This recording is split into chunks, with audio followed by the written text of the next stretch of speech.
الحمدللہ وکفا وسلام علی عبادہ الذین اصطفی اما بعد۔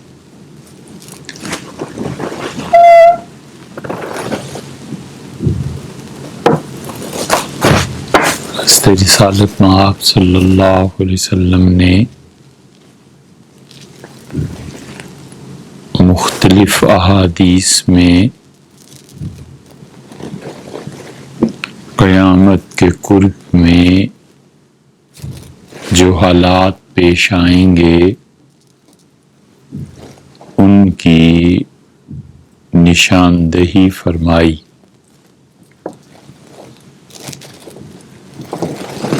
اور یہ بھی فرمایا کہ جو شخص مسلمانوں کے بارے میں فکر مند نہیں ہوگا وہ اس امت میں سے نہیں رہا،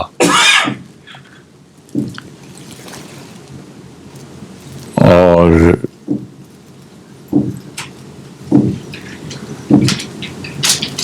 شیخ الاسلام ابن تیمیہ رحمۃ اللہ علیہ نے یہ بہت اچھی بات لکھی ہے کہ جتنی احادیث میں یہ آیا ہے کہ وہ اس امت میں سے نہیں رہا، اور جتنی احادیث میں یہ آیا ہے کہ جو شخص ایمان والا ہے اور آخرت پہ ایمان رکھتا ہے اسے چاہیے یہ کام کرے، تو حدیث میں یہ دونوں مضامین اس کا مطلب ہے کہ واجب کے درجے میں ہیں۔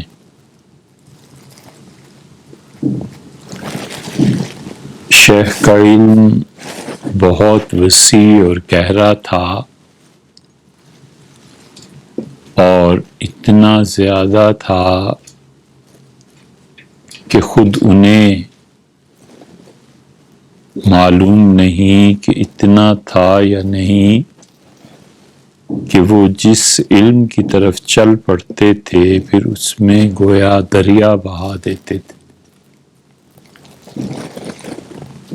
تو بڑی اچھی یہ بات انہوں نے ایک جگہ اپنے فتاوی میں تحریر فرمائی،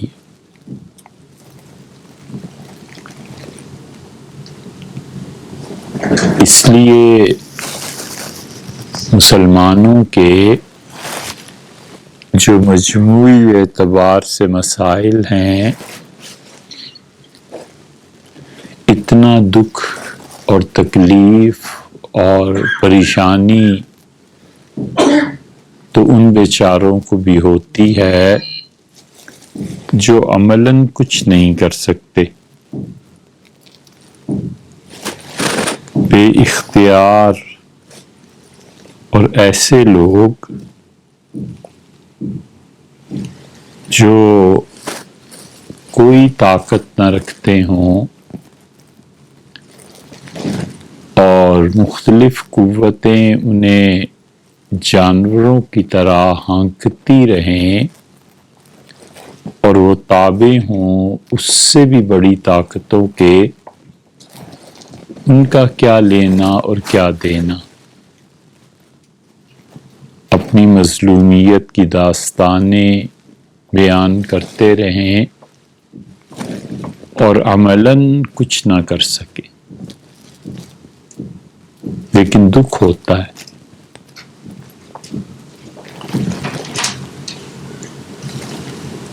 یہ جب سے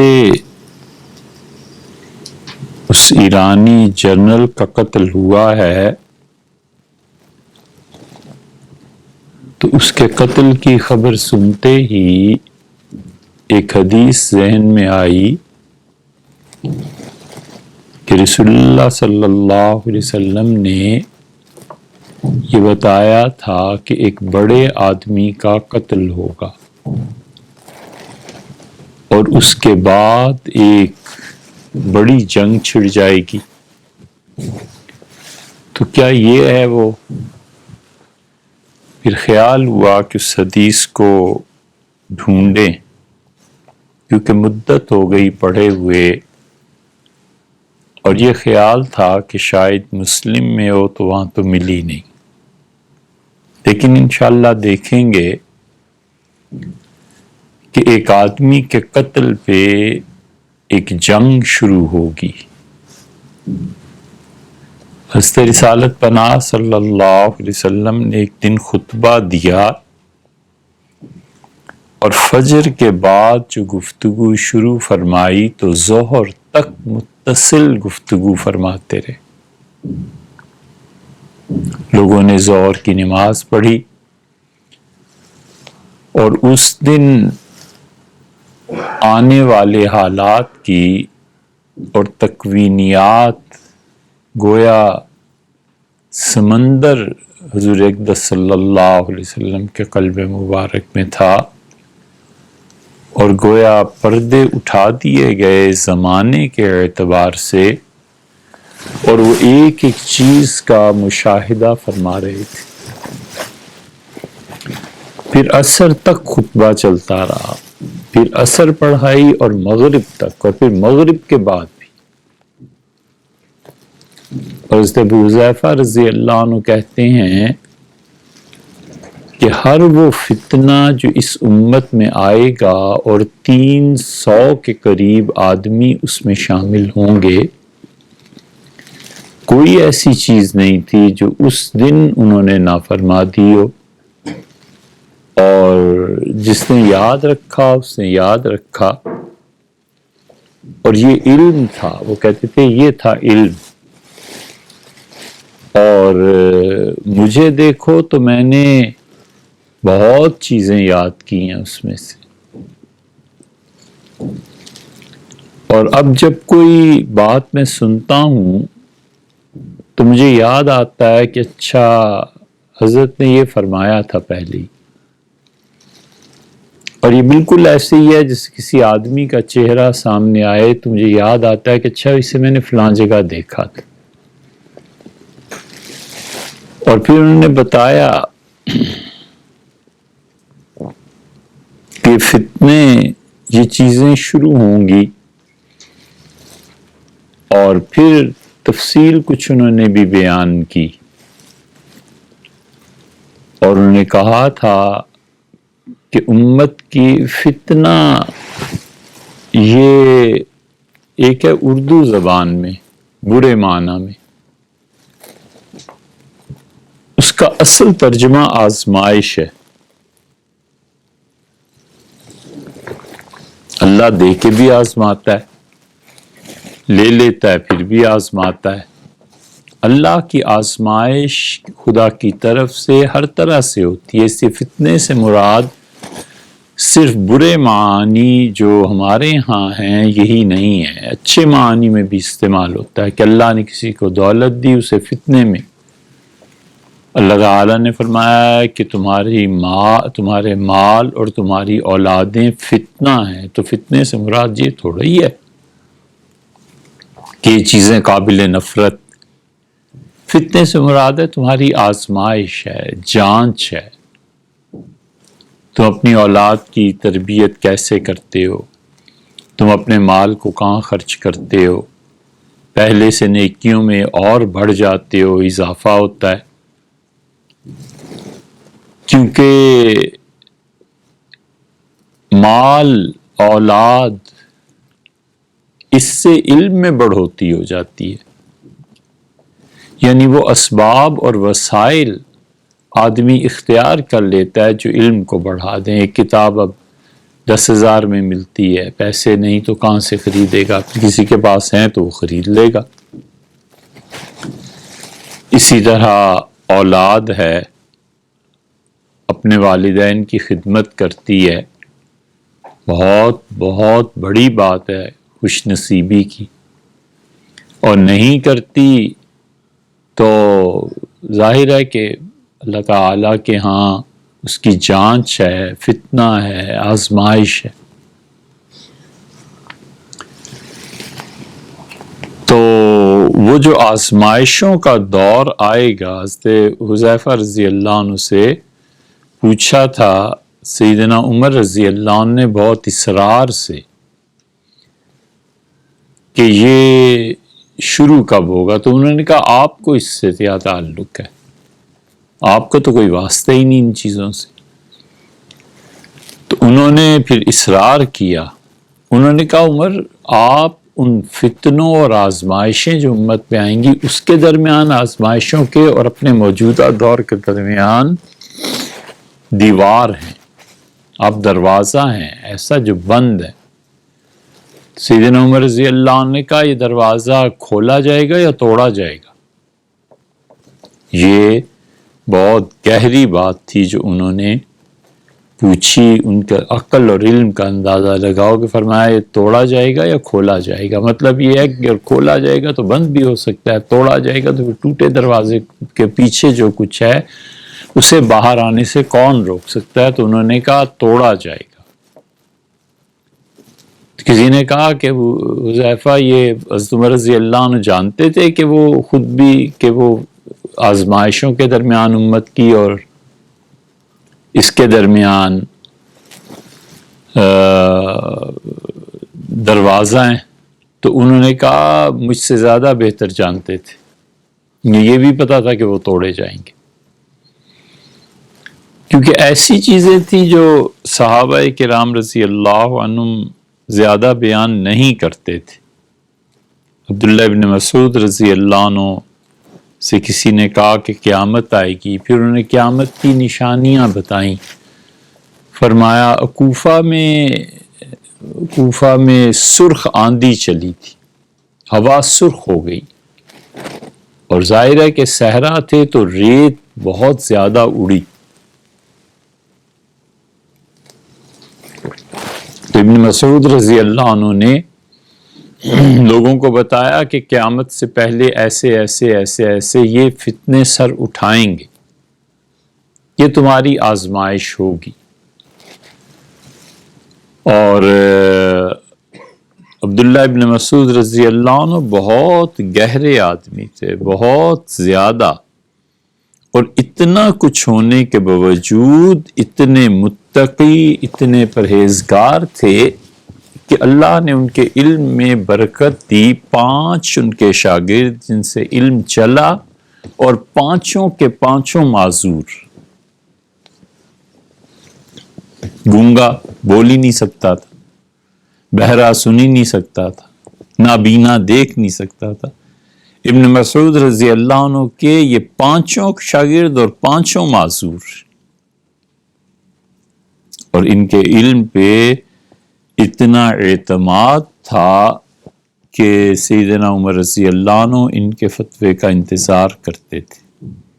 تو اس سے بھی بڑی بات یہ کہ حضور صلی اللہ علیہ وسلم فجر کی نماز پڑھائی اور تلاوت میں سے کوئی چیز رہ گئی تو صحابہ کرام رضی اللہ عنہم نے عرض کیا کہ یہ قرآن کا یہ حصہ منسوخ ہو گیا ہے یا آپ نے چھوڑ دیا ہے، تو آپ نے فرمایا مجھے یاد نہیں رہا، میں بھول گیا، اور تم میں یہ عبداللہ نہیں ہے؟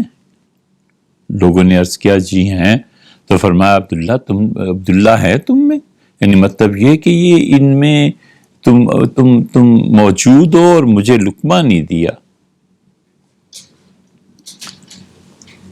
2 قول حنفیہ کے ہیں، ایک یہ ہے کہ اگر امام اتنا حصہ قرات کا پڑھ لے جو نماز کے لیے کافی ہو جاتا ہے تو پھر لقمہ نہیں دینا چاہیے۔ یہ لقمہ دینا جو ہے یہ بہت بڑی بات ہے، نماز میں کسی کو بھی لقمہ دینا بہت بڑی بات ہے۔ اس لقمے کا مطلب سیدھے سادے لفظوں میں یہ ہے، یہ فکرہ بتانا ہے کہ آپ سے غلطی ہوئی اور آپ ٹھیک کر لیجئے۔ تو نماز میں جب کوئی فکرہ آئے گا جو نماز کا حصہ نہیں ہے تو نماز ٹوٹ جائے گی۔ یہ تو مجبوری ہے کہ شریعت نے اجازت دی ہے، یہ کوئی اچھی چیز نہیں ہے۔ اس لیے بسا اوقات غلط لقمہ دینے سے اس کی پہلے اپنی نماز ٹوٹتی ہے، پھر امام اگر لے لے تو اس کی نماز ٹوٹتی ہے، پھر ان دونوں کی وجہ سے پوری جماعت ختم ہو گئی۔ لوگ اسے آسان سمجھتے ہیں، یہ آسان چیز نہیں ہے۔ اس لقمے کے پورے باب کو پڑھنا چاہیے کہ کب مقتدی لقمہ دے سکتا ہے اور کب نہ دے۔ اسی لیے فقہا منع لکھتے ہیں اس کو، کہتے ہیں ایسی جرت نہیں کرنی چاہیے، یہ خارجی جملہ ہے تو یہ نماز کو باطل قرار دے گا۔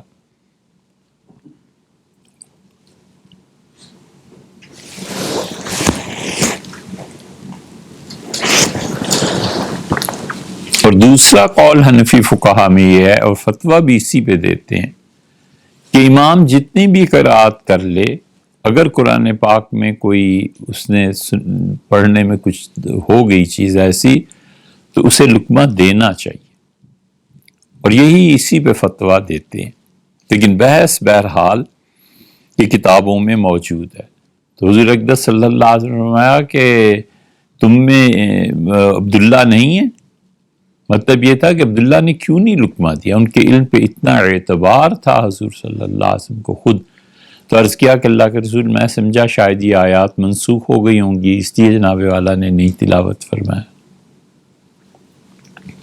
سمجھ بھی ایسی تھی۔ تو وہ بھی قیامت کی علامات کو بیان کرتے تھے۔ سارے صحابہ کرام رضی اللہ عنہم جنہوں نے قیامت کی علامات کو بیان کیا ہے، بنیادی طور پہ وہ جو چیزیں حضور صلی اللہ علیہ وسلم نے بتائی تھیں وہ ان چند ایک کے گرد گھومتی ہیں۔ ان میں سے بہت سی چیزیں ایسی ہیں جو ہمارے زمانے میں ظاہر ہوئیں۔ عراق کے متعلق فرمایا تھا کہ درہم ولا قفیز، ایک روٹی کا ٹکڑا اور ایک آنا انہیں کہیں سے نہیں ملے گا۔ عرض کیا گیا کہ اللہ کے رسول یہ کون کرے گا؟ تو نا من قبل روم، عیسائی کریں گے۔ اور پھر عرض کیا گیا کہ پھر رسول اللہ صلی اللہ علیہ وسلم نے فرمایا کہ دیکھو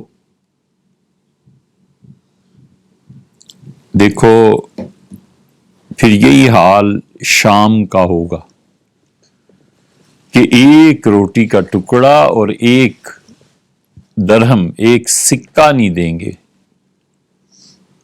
سینکشنز لگ جائیں گی۔ یہ سینکشنز جس نے بھی دیکھی ہیں خدا کی پناہ ہے، خدا کی پناہ۔ پھر فرمایا تھا کہ شام میں جب یہ ہوگا تو پھر تم دیکھو گے کہ اس کے بعد ایک خلیفہ تمہارے یہاں آئے گا، اتنا مالدار ہوگا، اتنا پیسہ ہوگا کہ وہ تو لٹاتا پھرے گا، پیسے کو گنے گا بھی نہیں۔ تو راوی کہتا ہے، مسلم میں آتا ہے کہ کیا یہ عمر بن عبدالعزیز رحمۃ اللہ علیہ ہیں؟ انہوں نے کہا نہیں۔ اور یہ بھی اس میں ایک جگہ آیا ہے کہ ایک شخص مرے گا اور اس کے مرنے پہ جنگ شروع ہوگی۔ تو فوراً خیال آیا کہ اسے دیکھنا چاہیے، یہ کہیں یہی تو نہیں ہے جس سے امریکنز نے مارا ہے اور کوئی خدا نخواستہ کوئی جنگ شروع ہو جائے۔ اور پھر رسول اللہ صلی اللہ علیہ وسلم کی ایک حدیث ہے، اس میں آپ نے فرمایا کہ جب یہ زمانے آ جائیں تو علیک بالنفس خاصہ، صرف اپنی ذات کی پرواہ کرنا، بس لا العوام، اور لوگوں کو چھوڑ دینا۔ یہ ایک نقطہ نظر ہے اور ایک فکر ہے اور ایک جادہ عمل ہے کہ پھر اس وقت کرنا کیا ہے جب یہ سارے حالات آ جائیں۔ تو ایک طریقہ یہ بھی فرمایا کہ پھر پیچھے ہٹ جانا۔ اس لیے فرمایا کہ اس زمانے میں سونے والا آدمی جاگنے والے سے اچھا ہوگا۔ پھر فرمایا کہ تم میں سے جو پیدل چل رہا ہوگا نا، اس سے بہتر ہے وہ جو بیٹھ جائے گا۔ اور فرمایا یہ چلنے والا دوڑنے والے سے اچھا ہوگا، اور دوڑنے کی کوشش جو کرے گا وہ ان مواقع، ان جگہوں کو دیکھے گا جہاں پر فتنے ہیں، آزمائش کی چیزیں ہیں۔ تو راوی کہتا ہے کہ کہتے ہیں رضی اللہ عنہ کہ میں نے عرض کیا اللہ کے رسول پھر کیا ہوگا؟ تو رسول اللہ صلی اللہ علیہ وسلم نے فرمایا قتل. آپ نے فرمایا دنیا میں خون ریزی پھیل جائے گی، انٹرنیشنل لیول پہ لوگ ایک دوسرے کو کھا جائیں گے، مار دیں گے. میں نے کہا اللہ کے رسول اگر زمانہ پاؤں تو کیا کروں؟ آپ نے فرمایا اپنے ہتھیار اپنی تلوار توڑ دینا اور گھر میں چھپ جانا. اس نے کہا کوئی آ جائے تو فرمایا کچھ نہ کہنا، قتل ہو جاؤ گے اور قتل کرنے کا گناہ اور یہ سب چیزیں اسی کے ذمے ہوں گی جس نے کیا ہے، تم کچھ نہ بولنا. تو فرمایا اپنی فکر کرنا. یہ بھی ایک طریقہ ہے، ایک طریقہ ہے جو مجاہدے کا ہے، طاقت کا ہے. مجاہدہ بڑی چیز ہے کہ آدمی ان فتنوں میں رہ کر اللہ کے لیے کام کرتا رہے، ان فتنوں کا رد کرتا رہے. اور وجہ اس کی یہ بھی ہے جو عمر بن العاص رضی اللہ عنہ نے کہی تھی. عمر بن العاص رضی اللہ عنہ نے کہا تھا کہ تم جب ان آزمائشوں میں آؤ گے تو تم جانتے ہو کہ تمہارا پالا، یہ یعنی اس روایت کا مفہوم ہے، ایگزیکٹلی الفاظ یہ نہیں ہے. تو فرمایا تمہارا پالا پڑے گا عیسائیوں سے، اور تم جانتے ہو کہ 4 صفات ہوں گی عیسائیوں میں. اور نے کہا کہ وہ شکست کھائیں گے، پھر غور کریں گے، پھر حملہ کریں گے.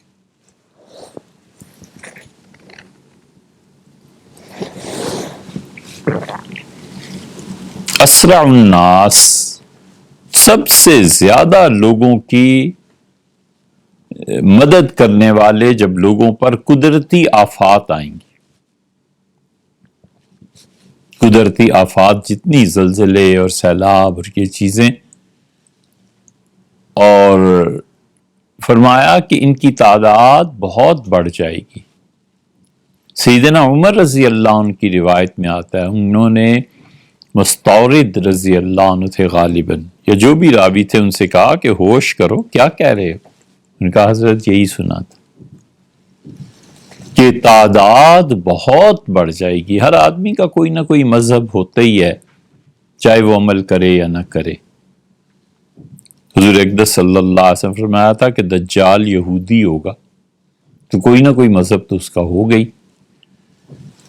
تو ہر آدمی کسی نہ کسی طریقے پر چلتا ہے، حتیٰ کہ جو کہتے ہیں کہ ہمارا کوئی دین نہیں ہے، یہ بھی تو ایک دین ہی ہے کہ تمہارا کوئی دین نہیں.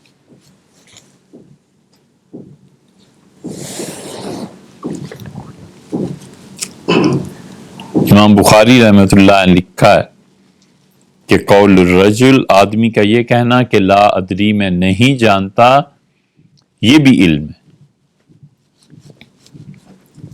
اور یہ جو آدمی کہتا ہے میں نہیں جانتا، حضرت شیخ الہند رحمۃ اللہ علیہ اس حدیث کی شرح میں فرماتے تھے کہ بھیا اتنا عرصہ ساری زندگی پڑھا کے دارالعلوم دیوبند میں، اب یہ پتا چلا کہ ہمیں کچھ بھی نہیں آتا. تو جہالت کو سمجھنے کے لیے بھی تو علم چاہیے نا. ان کی بات نہیں ہے، وہ تو حضرت شیخ الہند رحمۃ اللہ تو بہت بڑے مقام کے آدمی تھے، لیکن فرماتے تھے کہ دیکھو اپنی بے علمی کا پتہ چلانے کے لیے بھی علم ہونا چاہیے. وہی لطیفہ ہے کہ عبد السلام نیازی، یہ بہت بڑے آدمی تھے خیر آبادی فلسفے کے.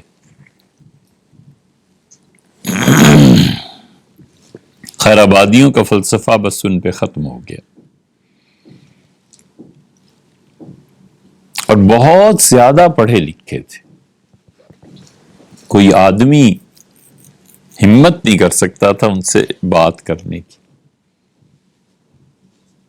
دلی میں رہتے تھے، بچے وغیرہ کوئی ایسا جھنجٹ پال نہیں رکھا تھا، اکیلے کمرے میں بس کتابیں، اور وہ دل چاہ تو کس سے مل لیے، دل نہیں چاہ تو بیٹھے رہو.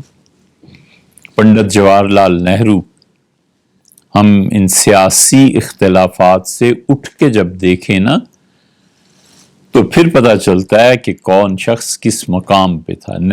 جواہر لال نہرو نے اپنی جوانی میں خود اپنی شادی کا دعوت نامہ فارسی میں لکھا۔ وہ دعوت نامہ پڑھ کے حیران رہ گئے ہم کہ اتنی اچھی فارسی اس شخص کی، بہت عمدہ فارسی لکھی۔ پھر ظاہر ہے کہ شادی کا موقع تھا تو اس موقع پہ وہ جتنی بھی خوبصورتی رعنائی یہ سب چیزیں وہ جاتے تھے۔ عبدالسلام صاحب نیاز جب پرائم منسٹر تھے تب بھی، اور وہ وقت ہی نہیں دیتے تھے، حتیٰ کہ نہرو سے اندرا کہتی ہے کہ میں نے ایک دن پوچھا کہ مسلمانوں کو اسلام کو اگر سمجھنا ابا تو کیا کروں؟ انہوں نے کہا ان کے پاس جایا کرو، ان کی سختی برداشت کرو، اور بیٹی اگر وہ کچھ بات کہہ بھی دیں تو چپ رہو اور ان کو سنو، وہ اسلام ہے جو وہ کہتے ہیں۔ بڑے بڑے قابل قدر آدمی تھے۔ ایسے لوگوں کا ذکر آئے تو پھر خیالات اور زبان ان کی ثنا اور ان کی تعریف کے بغیر آگے چلنے کی ہمت نہیں پڑتی۔ پھر وہ لوگ تم نے ایک ہی شوخی میں کھو دیے، ڈھونڈا تھا آسمان نے جنہیں خاک چھان کر۔ بے نظیر بے مثال لوگ تھے۔ مودودی صاحب نے لکھا ہے کہ میں گیا اور میں نے انہیں کہا کہ میں اور بھائی میرے دونوں ہم گئے اور ہم نے کہا کہ پڑھا دیں، تو انہوں نے غصے سے ہی بات کی، تو میں نے تدبیر یہ اختیار کی کہ میں نے کہا ہم فلاں کے بیٹے ہیں۔ مودودی صاحب کی والدہ جو تھیں وہ حضرت قاسم نانوتوی رحمۃ اللہ سے بیعت تھیں، اور از گنگوئی رحمۃ اللہ سے بیعت تھی۔ تو ان کے والد کو بھی حدیث کی اجازت حضرت رحمۃ اللہ علیہ سے تھی۔ انہوں نے حدیث پڑھی تھی مودودی صاحب نے حضرت مولانا خلیل احمد صاحب سہارنپوری رحمۃ اللہ علیہ کے ایک شاگرد سے۔ یاد ہے کچھ نام کیا تھا؟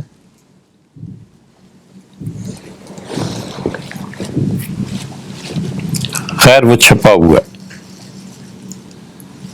مولانا نور الحسن کاندھلوی،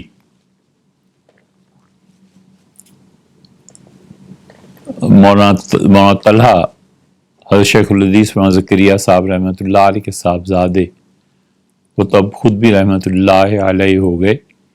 مولانا طلحہ صاحب اور مولانا نور الحسن راشد کاندھلوی، یہ اور مولانا یہ ارشد مدنی، یہ سب تینوں ایک دوسروں کے ساتھ رشتوں میں، کوئی کسی کا بہنوئی ہے، کوئی سالہ ہے، کسی نے اپنی بیٹی ادھر دی ہے، اس کی بیٹی ادھر لی ہے۔ یہ اتنے گنجے ہوئے رشتے ہیں۔ تو مولانا نور الحسن صاحب نے ایک چھاپا ہے، ہمارے ہاں ہے ایک چھاپا ہے پورا چارٹ کہ کون کس کیا شاگرد رہا، اس میں انہوں نے اس چارٹ میں دیا ہے کہ مولانا مودودی صاحب نے حدیث کس سے پڑھی، اور پھر انہوں نے حضرت مولانا خلیل احمد صاحب سہارنپوری رحمۃ اللہ سے پڑھی وغیرہ، یہ لکھا ہوا ہے۔ تو کہتے ہیں میں گیا تو پھر میں نے اپنے والد کا نام بتایا کہ میں ان کا بیٹا ہوں یہاں دلی میں، آپ سے پڑھنا ہے، تو پھر خوش ہوئے، کہنے لگے پھر کہنے لگے بچوں پڑھ لو مجھ سے، مگر میرے وقت کا کچھ پتہ نہیں ہے، تہجد کے وقت آیا کرو رات کو، اور دروازے پہ دستک نہ دینا، بس آ کے باہر بیٹھ جانا، تو اگر میں دروازہ کھول دوں تو پڑھ لینا، اور جس دن دروازہ نہ کھلے چپ کر کے واپس جانا، مگر مجھے تنگ نہ کرنا۔ تو مودودی صاحب نے لکھا ہم تہجد کے وقت جاتے تھے پڑھنے کے لیے۔ مولانا عبدالسلام صاحب اس سلسلے کے آخری بس آدمی تھے۔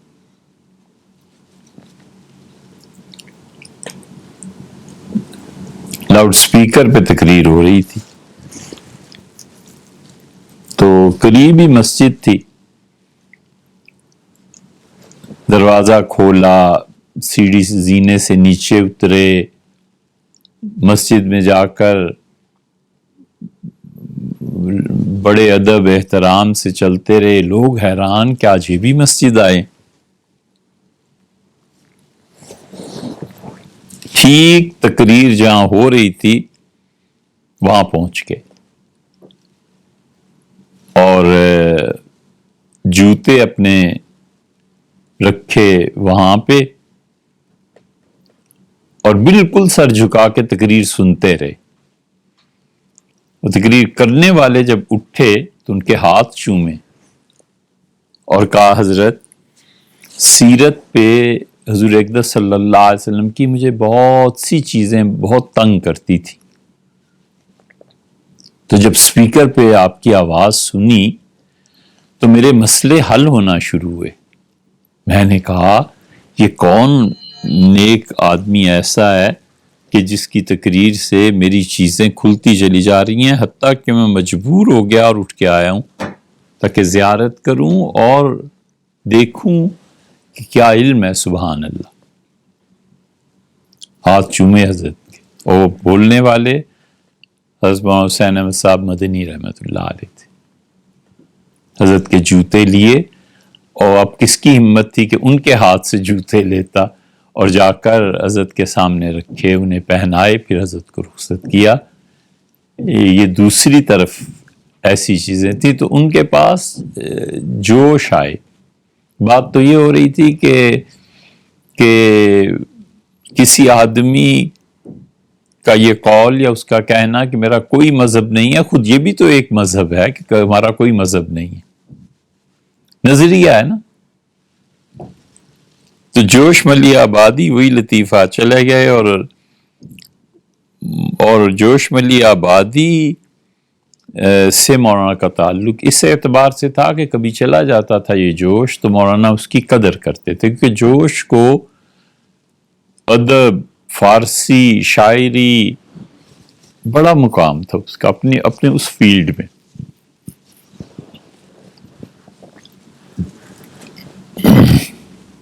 جوش نے ایک جگہ لکھا ہے جس بات میں ممکن ہے جھوٹ ہی ہو، کیونکہ لپاڈیا بھی تھا نا، بہت جھوٹ بولتا تھا. اس کی کتابیں پڑھیں تو آدمی اس پہ صحیح تجزیہ کیا ہے مولانا ماہر القادری نے. جب یادوں کی بارات انہوں نے لکھی نا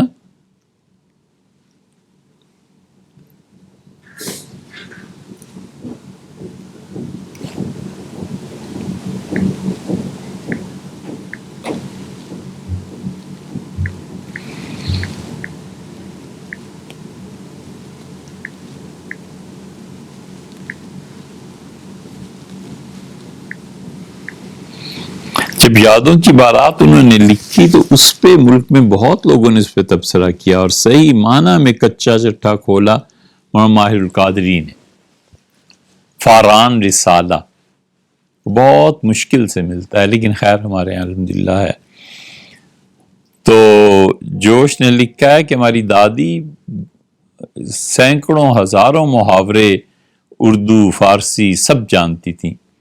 ہم جتنے بچے تھے رات کو اپنے پاس بٹھا لیتی تھی اور دل لبھانے کے لیے کوئی نہ کوئی چیز دے دی، کھانا ہو گیا یہ، اور لمبی ایک کمچی، ایک ڈنڈا، ایک سٹک پاس رکھی ہوئی ہوتی تھی. بچے سارے چہکتے تھے، بولتے تھے ہم لوگ اور بہت خوش ہوتی تھیں دادی. لیکن جہاں کسی بچے نے غلط تلفظ کے ساتھ کوئی لفظ بولا اور دادی نے ایک چھڑی ماری اسے کہ اردو نہیں جانتے، بولتے کیسے ہو. جوش نے کہا کہ جوش گیا مولانا عبدالسلام صاحب رحمۃ اللہ علیہ کے پاس اور جا کر جوش نے کہا جوش سے ہی کہ حضرت ایک بات کہنے آیا ہوں. کہ کہو. کہ میں ملحد ہو گیا ہوں. برجستہ جواب دیا کہ چل بے، تو کہاں سے ملحد ہو گیا؟ ملحد ہونے کے لیے بہت کچھ پڑھنا پڑتا ہے، تو کب سے اتنا پڑھا لکھا ہوا؟ تو یہ کسی آدمی کا کہنا کہ میرا کوئی مذہب نہیں ہے، یہ کہنے کے لیے بھی تو بہت سا مطالعہ کرنا پڑتا ہے. مطلب یہ ہے کہ میں نے عیسائیت، یہودیت، بدھ مت، اسلام سب کو پڑھ لیا ہے اور سب کو چھوڑ کے اب میں بے مذہب ہو گیا ہوں. ایسا کون ہے؟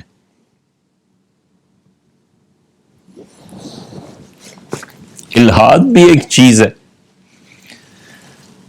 تو سیدنا عمر رضی اللہ عنہ نے ٹوکا کہ یہ عیسائی اتنے زیادہ دنیا میں ہو جائیں گے. تو انہوں نے کہا حضرت میں نے یہی سنا ہے. غالباً حضرت مستورد رضی اللہ عنہ کی روایت ہے، یہ فرمایا تھا. اور یہی وہ چیز ہے جس پہ انہوں نے 4 صفات گنوائیں عیسائیوں کی، اور فرمایا تھا کہ سب سے زیادہ صبر کرنے والے. صبر کا مطلب یہ ہے کہ جم کر دیکھنے والے کہ حالات کیا ہو رہے ہیں، ہمیں اس میں کیا ایکشن لینا ہے، اس کا ری ایکشن کیا ہوگا، ہم پہ پلٹیں گے تو کیا کریں گے، ہمیں کس طرح اپنے آپ کو بچا کر اپنے دشمن کو فنا کرنا ہے. ہر جگہ یہی ہوتا ہے. تو اس لیے حضرت رسالت مآب صلی اللہ علیہ وسلم کا یہ فرمانا کہ شام میں ایسے حالات آ جائیں گے، پھر فرمایا تھا مصر میں بھی ایسے ہی ہو جائے گا. اور 3 مرتبہ یہ کہا، یہ یروشلم، یہ بیت المقدس، فرمایا تھا یہ تم دیکھو گے آباد ہوگا، اور جب یہ آباد ہوگا تو میرا شہر برباد ہو جائے گا. اب یہ جو کچھ سعودی پالیسی ہے وہ دین کے شاعر کا احترام اٹھتا چلا جا رہا ہے.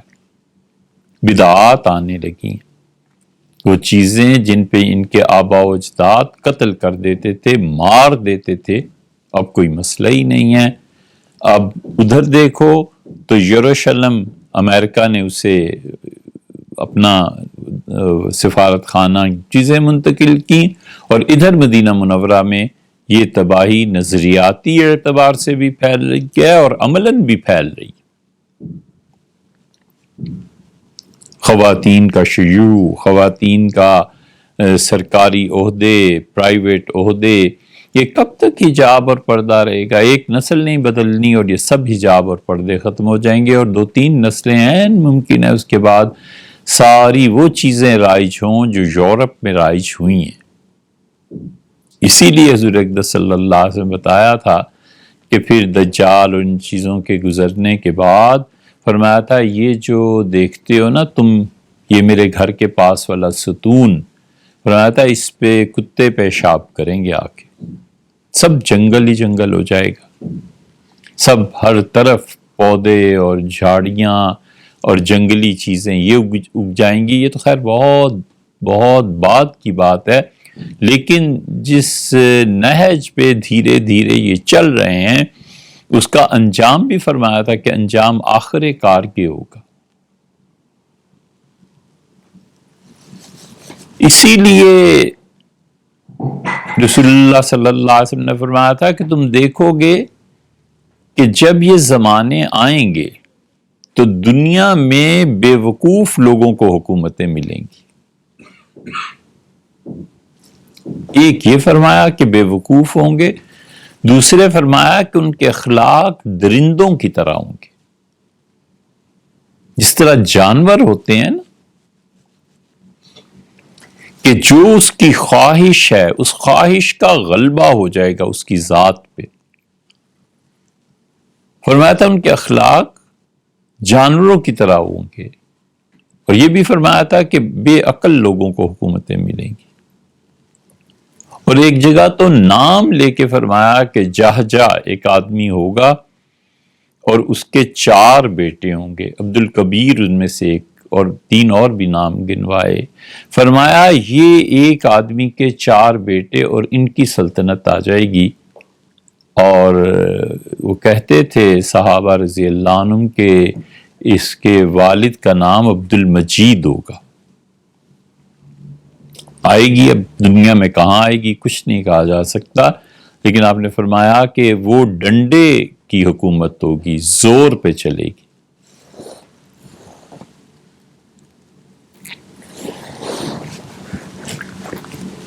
یہ جب آئے ہیں حضرت عباس رضی اللہ عنہ حضور اقدس صلی اللہ علیہ وسلم کی عیادت کے لیے، تو اس موقع پر یہ لفظ آئے ہیں۔ وہ جب باہر نکلے ہیں عیادت کر کے تو چچا تھے اور وہ جانتے تھے، اب چچا وہ حضور اقدس صلی اللہ علیہ وسلم کے بھی تھے اور سیدنا علی رضی اللہ عنہ کے بھی تھے۔ تو سیدنا علی رضی اللہ عنہ ان کے پیچھے چلے ہیں، جیسے بڑوں کے ساتھ چھوٹے چلتے ہیں۔ تو انہوں نے کہا میں علی بنو ہاشم کے چہروں کو بہت اچھی طرح پہچانتا ہوں، جب ان پہ وفات کا مرض شروع ہوتا ہے نا تو میں چہرہ دیکھ کے پہچان جاتا ہوں کہ اب یہ گئے۔ اور حضور اقدس صلی اللہ علیہ وسلم کے چہرہ مبارک پہ ایسے آثار شروع ہو گئے، تو جاؤ اور خلافت کی بات کرو، اور اگر تم نہیں کرو گے تو پھر ڈنڈے کی حکومت آ جائے گی، جبر کی حکومت آ جائے گی۔ سیدنا علی رضی اللہ عنہ کو بہت چیزیں حضور صلی اللہ علیہ وسلم نے بتائی تھی، انہوں نے کہا چچا میں تو کبھی بھی نہ چاہوں۔ انہوں نے اصرار کیا، ان کا میں نہیں چاہتا۔ ان کے نہ چاہنے کی بات یہ تھی کہ اگر خلافت شورا نے طے کی اور حضور اقدس صلی اللہ علیہ وسلم نے اب اس موقع پہ منع فرما دیا تو جو ملنی ہے سو بھی نہیں ملے گی۔ یہ اصل فکر تھی کہ میں کیوں اس چیز میں دخل دوں، اس لیے کہ وہ جانتے تھے اللہ نے کہا وَأَمْرُهُمْ شُورَىٰ بَيْنَهُمْ، اور لوگوں کی شورا جو ہے اس امت کا کام شورائی نظام پہ چلے گا کہ آپس کے مشورے سے وہ اپنے اداروں کا، اپنی حکومت کا، اپنے ممالک کا نظام چلائیں گے۔ اس سے منع فرمایا، جبر کی حکومت سے، ظلم کی حکومت سے۔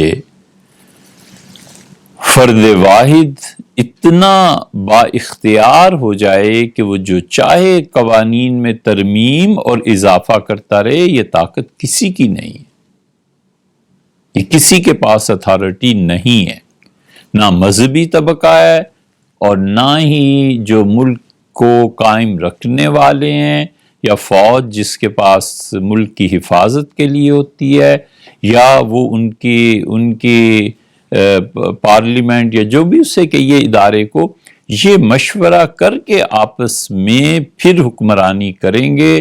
یہ نہیں ہے کہ فرد واحد کو حکومت دے دی جائے۔ اس لیے آپ دیکھتے نہیں، سیدنا علی رضی اللہ عنہ کی حکومت جب آئی ہے تو کوفہ میں وہ تشریف لے گئے اور انہوں نے وہاں جا کر وہ بہت سی چیزیں کی جو سیدنا عثمان رضی اللہ عنہ نے مدینہ منورہ میں کی تھیں، اور انہوں نے وہاں جا کے منع کر دیا، ان کا نہیں، اب نہیں ہوگا۔ مجتہد تھے، بہت بڑا مقام تھا ان کا، اتنا بلند و بالا مقام تھا کہ وفات صبح ہوئی ہے رسول اللہ صلی اللہ علیہ وسلم کی، اور اس سے پچھلی رات جو گزری ہے تو عورتیں بیٹھی ہوئی تھیں، بیویاں تھیں، سب پریشان تھے، تو فرمایا علی نہیں آئے۔ ان کا اللہ کے رسول جس کام سے آپ نے بھیجا ہے وہ نہیں ہوا ہوگا پورا، اس سے ابھی تک تو نہیں آئے۔ پھر دوبارہ پوچھا، پھر تیسری مرتبہ پوچھا کہ علی نہیں آئے۔ پھر سیدنا علی رضی اللہ عنہ آئے تو عورتوں کو اندازہ ہوا کہ آپ کوئی بات تنہائی میں کہنا چاہتے ہیں، اور پھر سب خواتین اٹھ کے چلی گئی۔ سیدنا علی رضی اللہ عنہ کی صرف جو باندیاں تھیں نا وہ 30 سے زیادہ تھیں، تو اتنے طاقتور آدمی تھے کہ انہوں نے حضور اقدس صلی اللہ علیہ وسلم کی زندگی میں صرف صاحبزادی صاحبہ سے شادی کی تھی، اور جب وہ اظہار ہوا تھا مکہ مکرمہ میں کہ ابو جہل کی بیٹی سے بھی ان کا نکاح ہو جائے، اور ان کے بھائیوں نے، باقی لوگوں نے تجاویز دی تھی، تو رسول اللہ صلی اللہ علیہ وسلم نے صاف لفظوں میں کہا کہ علی اگر چاہتے ہیں کہ ابو جہل کی بیٹی سے شادی کریں تو انہیں چاہیے کہ میری بیٹی کو گھر واپس بھیج دیں، اسے چھوڑ دیں۔ اور پھر بڑے محبت اور اپنا حق جتاتے ہوئے کہا کہ علی کو یہ معلوم نہیں ہے کہ جو چیز میری بیٹی کو تکلیف میں ڈالتی ہے اس سے مجھے بھی تکلیف ہوتی ہے؟ علی نہیں جانتے جو چیز فاطمہ کو تنگ کرتی ہے وہ مجھے بھی تنگ کرتی ہے؟ بیضا تم نی، فاطمہ تو میرے جسم کا، میری جان ہے، میرے دل کا ٹکڑا ہے۔ یہ باتیں ان لوگوں کو سمجھ میں آتی ہیں حقیقت میں جن کی بیٹیاں ہوتی ہیں اور محبت ہوتی ہے۔ تو سیدنا علی رضی اللہ عنہ چپ ہو گئے بالکل، اور اس کے بعد بھی انہوں نے نکاح کیا ہے۔ تو پھر جب انتقال ہو گیا سیدہ فاطمہ رضی اللہ عنہا کا، تو پھر بھی انہوں نے رسول اللہ صلی اللہ علیہ وسلم سے قریب ترین رشتہ اس وقت بنتا تھا حضرت زینب رضی اللہ عنہا کی صاحبزادی کا، تو ان سے ہی نکاح کیا ہے سیدنا علی رضی اللہ عنہ۔ تو اتنے طاقتور آدمی، وہ کہتے ہیں کہ پھر جب میں داخل ہوا تو مجھے اشارے سے بولا، میں قریب ہوا اور قریب، حتیٰ کہ رسول اللہ صلی اللہ علیہ وسلم کی آواز سننے کے لیے میں نے کیا کیا کہ چارپائی کی دونوں جو پٹیاں تھیں انہیں پکڑا اور میں جھک گیا تاکہ میرا کان حضور صلی اللہ علیہ وسلم کے جو ہونٹ تھے مبارک ان کے پاس۔ 30 سال کی عمر تھی۔ وہ کہتے ہیں حضور صلی اللہ علیہ وسلم اتنی باتیں کی کہ میں تو بالکل چور ہو گیا تھک کے، میری کمر کی ہڈیاں درد ہونے لگا مجھے، اتنی طویل باتیں کی۔ سیدنا علی رضی اللہ عنہ اس سے ظاہر ہے کہ خود مجتہد تھے۔ مثلا یہ جمعہ ہی ہے، اس میں 2 یا 3 اذانوں کا مسئلہ بہت تفصیل سے لکھا ہے، اور بنیادی طور پہ بات یہ ہے کہ اقامت جو ہے یہ بعض رات نے اسے بھی جمعے میں تیسری اذان قرار دیا ہے۔ سیدنا علی رضی اللہ، حضرت ابوبکر عمر رضی اللہ عنہ کے زمانے میں، حضور صلی اللہ علیہ وسلم زمانے میں صرف 1 اذان ہوتی تھی، وہی جب آپ منبر پر تشریف فرما ہوتے تھے تو آپ ایک آدمی اذان دیتا تھا۔ وہ اذان ہوتی کہاں تھی؟ مسجد کے دروازے پہ یا منبر کے سامنے؟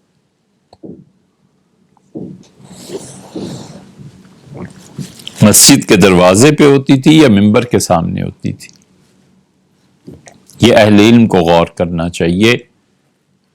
صراحتاً جن مفسرین نے لکھا ہے کہ حضور صلی اللہ علیہ وسلم منبر پر تشریف فرما ہوتے تھے اور مسجد کے دروازے پہ آپ کا ایک مؤذن تھا اور مسجد کے دروازے پہ جا کے اذان دیا کرتا تھا، یہ ساری چیزیں کتابوں میں آئیں۔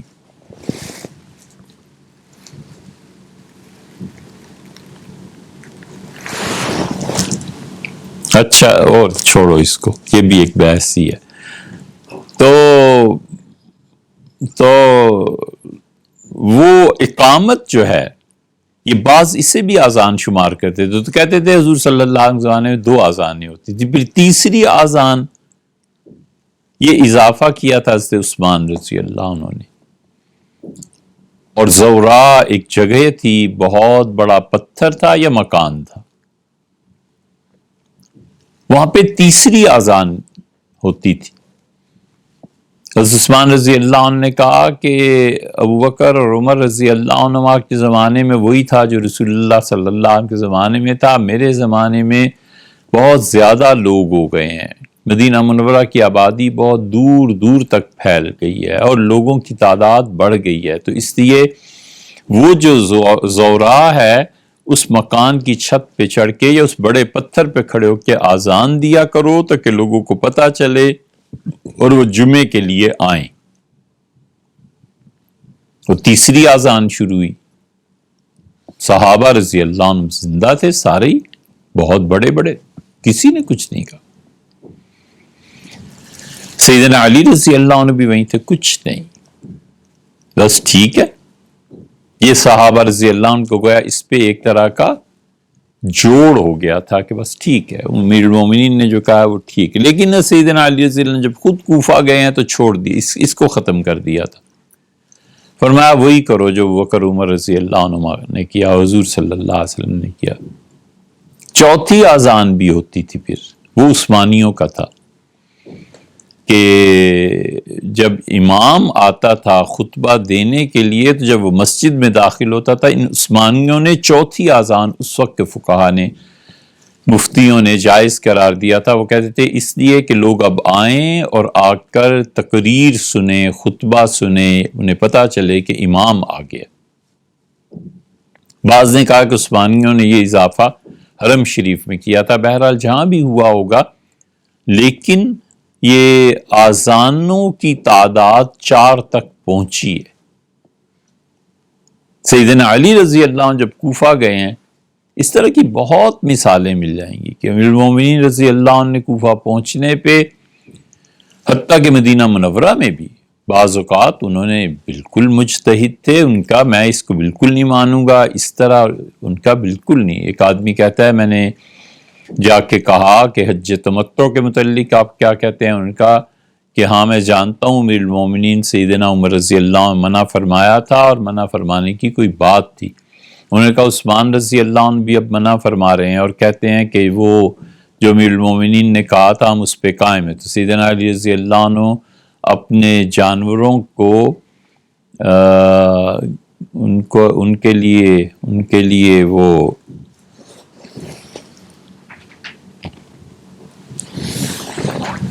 گتاوا کر رہے تھے، اور ان کے دونوں بازوؤں پہ جو کپڑے تھے، یعنی جو آستینیں تھیں، انہوں نے کونی سے اوپر چڑھائی ہوئی تھی اور پانی میں وہ چیزیں ڈال کر گھول رہے تھے اپنے ہاتھ سے.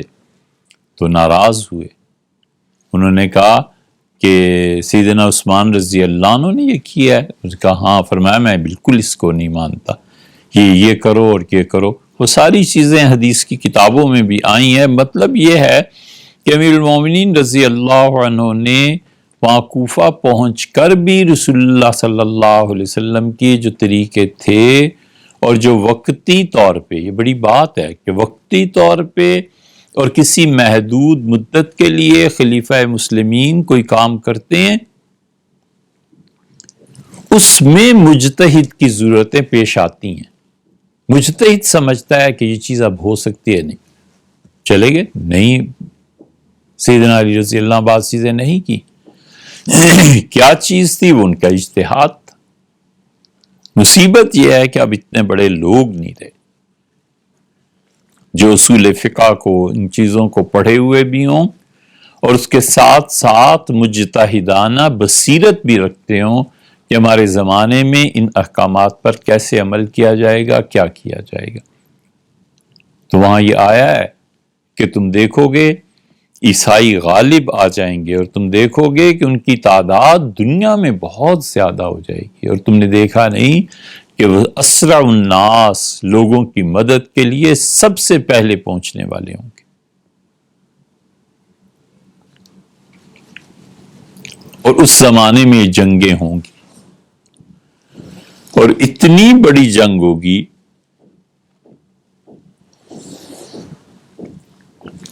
کہ پرندہ اڑے گا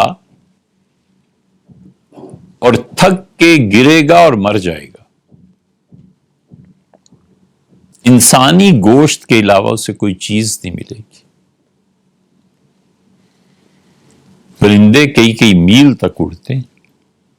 ایک جگہ آیا حدیث میں کہ مر جائے گا، اس کی جان نکل جائے گی، اور اس سے جو تعفن پیدا ہوگا اور دنیا میں جو تباہی اس سے مچے گی، یہ سب عالمگیر جنگوں کی طرف دنیا چلی جائے گی. کیونکہ بے عقل لوگوں کو فرمایا تھا حکومت ملے گی، عقل نہیں ہے، اور اخلاق جانوروں جیسے ہوں گے. جانوروں کے اخلاق جو ہوتے ہیں، اب شیر کی کوئی زبان سمجھتا ہو تو شیر اپنی درندگی پر فخر کرتا ہوگا کہ میں نے اتنے جانور مار لیے.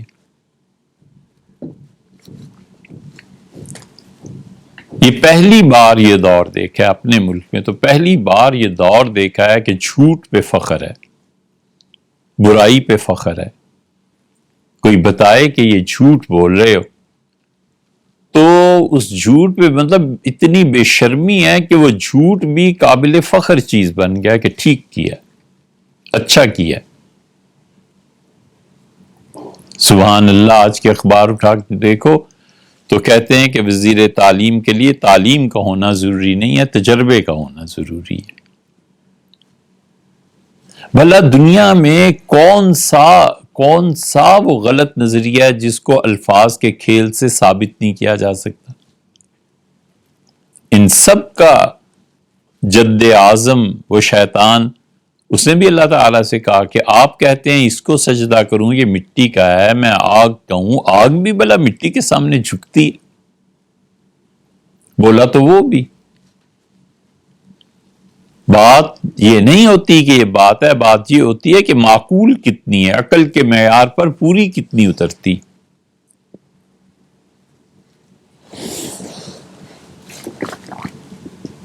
تو فرمایا تھا طاقت کی حکومت ہوگی، جہجہ کا نام لے کے فرمایا کہ اس کے ہاتھ میں طاقت ہوگی، لوگوں کو ہانکے گا جیسے بھیڑوں کو ہانکا جاتا ہے۔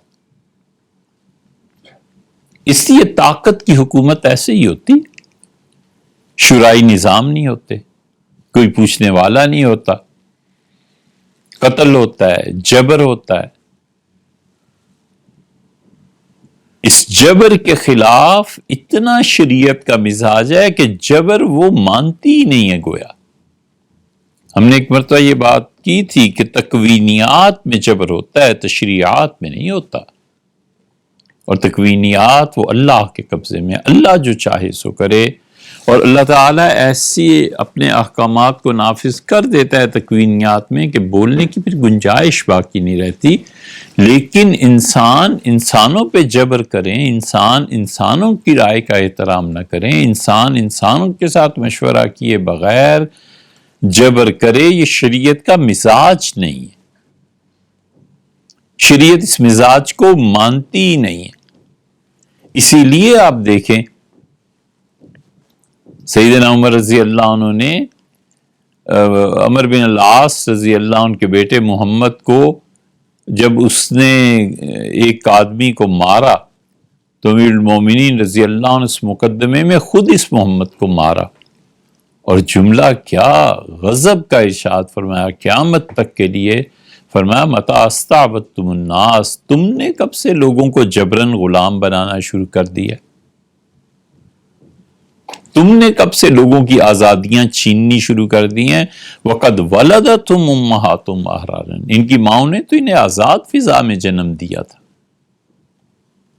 بنیادی طور پہ حریت اور آزادی حق ہے، وہ اس قدر حریت اور آزادی حق ہے کہ سیدنا عمر رضی اللہ عنہ کا نکاح جب ہوا ہے فاطمہ سے تو امیر المومنین رضی اللہ عنہ کہاں جانتے ہوں گے کہ حکومت انہیں ملے گی، خلافت؟ وہ اللہ کی بندی، اس نے نکاح میں یہ شرط کہ میں مسجد نبوی میں نماز پڑھنے جاتی رہا کروں اور آپ مجھے اس سے نہیں منع کریں گے۔ انہوں نے غالباً اندازہ لگایا ہوگا کہ بیوی کے بارے میں انہیں بہت غیرت آتی کہ خواتین کے بارے میں، شاید اس سے اندازہ کیا ہو یا جو بھی ہو۔ اب جب وہ خود خلیفہ بنے اور لوگوں کو، عورتوں کو روکتے رہے کہ مت آؤ مسجد نبوی میں، اپنے گھر میں نماز پڑھو، تو خاص طور پہ جن کے بچے بہت چھوٹے ہوتے تھے فرماتے تھے انہیں کہ اپنے گھر میں نماز پڑھا کرو، مسجد نبوی سے تمہاری نماز وہ زیادہ افضل ہے، کچھ پتہ نہیں ہے کہ کب بچوں کو ماں کی ضرورت پیش آ جائے، تو گھر سے نہ نکلو۔ اہلیہ بھی جاتی تھی، لوگوں نے دبے لفظوں میں بات شروع کی، ان کی اپنی اہلیہ تو جاتی ہیں، تو سیدنا عمر رضی اللہ عنہ نے ایک طریقہ کیا، مسجد نبوی میں نماز انہوں نے ہی پڑھانی ہوتی تھی، وہ کرسی پہ بیٹھ جاتے تھے اور جو عورتیں گزرتی تھیں تیز نظروں سے دیکھتے تھے گھور کے اپنی اہلیہ کو۔ تو وہ ایک دن آئی اور انہوں نے کہا آپ نے نکاح میں یہ شرط میرے ساتھ رکھی تھی، فرمایا میں جانتا ہوں۔ اس کا یہ جو آپ کرسی پہ بیٹھ کے مجھے دیکھتے ہیں نا اس طرح تیز نظروں کا میری طبیعت پہ اثر پڑتا ہے، آپ یہ نہ کیا کریں میرے ساتھ، ایسے نہ کریں۔ سیدنا عمر رضی اللہ عنہ چپ ہو گئے اور اٹھ کے، یہ حریت فکر نہیں ہے تو حریت عمل نہیں ہے تو اور کیا ہے؟ کون کس کی آزادی سلب کر سکتا ہے؟ جبر کی حکومتیں ہیں اور فرد واحد کا جبر ہے، فرد واحد کا جبر ہے، فرد واحد ہے یا پھر اس کے خوشامدی ہیں ان کا جبر ہے۔ اور افسوس یہ ہے کہ یہ ان مسلمانوں میں ہے جن مسلمانوں نے غلامی کو ایک لمحے کے لیے بھی قبول نہیں کیا تھا۔ یہ کب سے غلام بنے؟ کبھی بھی نہیں، ہمیشہ آزادی رہی۔ حضور اقدس صلی اللہ علیہ وسلم نے نہیں کئی جگہ پر فرمایا اگر چاہو تو یہ کر لو، اگر چاہو تو یہ کر لو، اور اگر تم یہ کر لو تو تمہاری مرضی ہے۔ کئی جگہ پہ ارشاد فرمایا۔ حریت فکر اتنی ہے، حریت عمل اتنی ہے، فتوے کی اتنی آزاد فضا ہے کہ سارے صحابہ رضی اللہ عنہ ایک طرف ہیں، اور وہ کہتے ہیں سیدنا عمر رضی اللہ عنہ کو کہ آپ کے ذمے کچھ نہیں۔ حضرت عمر رضی اللہ عنہ دیکھتے رہے، آخر فرمایا کہ ابو الحسن آپ بھی تو کچھ فتویٰ دیں، علی تم بھی کچھ کہو۔ ان کا امیر المومنین آپ کے ذمے ایک بچے کی دیت لازم آتی ہے، یہ بچہ جو ضائع ہو گیا ہے ولادت سے پہلے، یہ آپ کی وجہ سے۔ عمر رضی اللہ عنہ بہت ناراض ہوئے، ان کا میرا کیا قصور ہے؟ انہوں نے کہا آپ نے فتویٰ پوچھا ہے، میں نے صاف بتا دیا ہے کہ یہ خون، یہ پیسے آپ کے ذمے ہیں۔ حضرت عمر رضی اللہ عنہ نے اپنے قبیلے والے بلایا، کہا بھئی پیسے دو، میرے پاس پیسے نہیں ہیں، اور ان کا فتویٰ یہ ہے۔ یہ جتنے حضرت عمر رضی اللہ عنہ کے ارد گرد تھے، معاذ اللہ، استغفر اللہ، یہ کوئی ایک بھی خوش آمدی نہیں تھا۔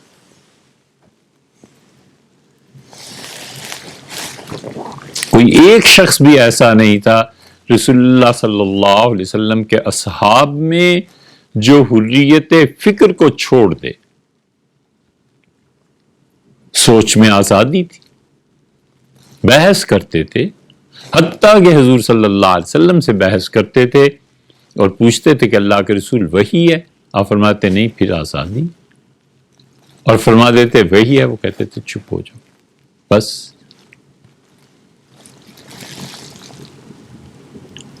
اسی کا یہ پہلو ہے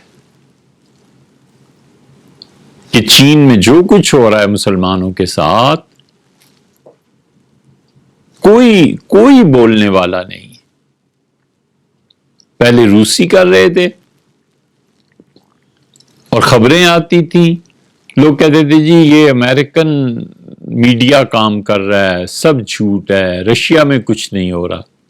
رشیا میں وہ کچھ ہوا ہے کہ انہوں نے 1 صدی سے بھی پہلے سارے آثار، خانقاہیں، نظام سب ملیا میٹ کر کے رکھتے۔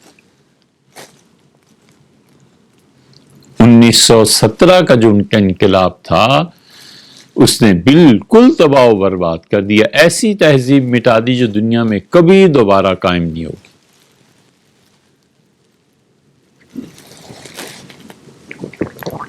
مسلمانوں کی تاریخ وہ خاک میں انہوں نے ملا دی، جب کبھی بھی وہ تہذیب نہیں اٹھے گی۔ وہ اتنا بڑا نقصان۔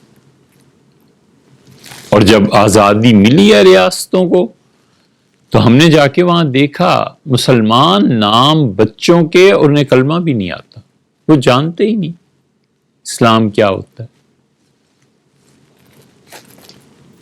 اور پورے عالم اسلام میں ایک ادارہ ایسا نہیں قائم ہوا جو ان روسیوں کے لیے، ان بچوں کے لیے محنت کرے کہ ہماری اولادیں۔ ایک ادارہ نامینیٹ انگلی رکھ کے بتائیں کہ یہ ادارہ ہے جو مسلمانوں نے اس لیے قائم کیا ہے کہ روس میں جتنا 1 صدی میں تغیر اور نقصان ہوا ہے، ان بچوں کو، ان کی تہذیب، ان بچوں کو دیکھا جائے۔ ان کی اکثریت اس وقت عراق، شام میں ہجرت کر گئی تھی، مدینہ منورہ میں ہجرت کر گئی تھی۔ اب تک 1 صدی میں 3-4 نسلیں بدلی ہیں، اب تک وہاں لوگوں کو دیکھیں، پتہ چلتا ہے کہ سمرقند اور بخارا کا خون ہے، یہ یہاں کا نہیں۔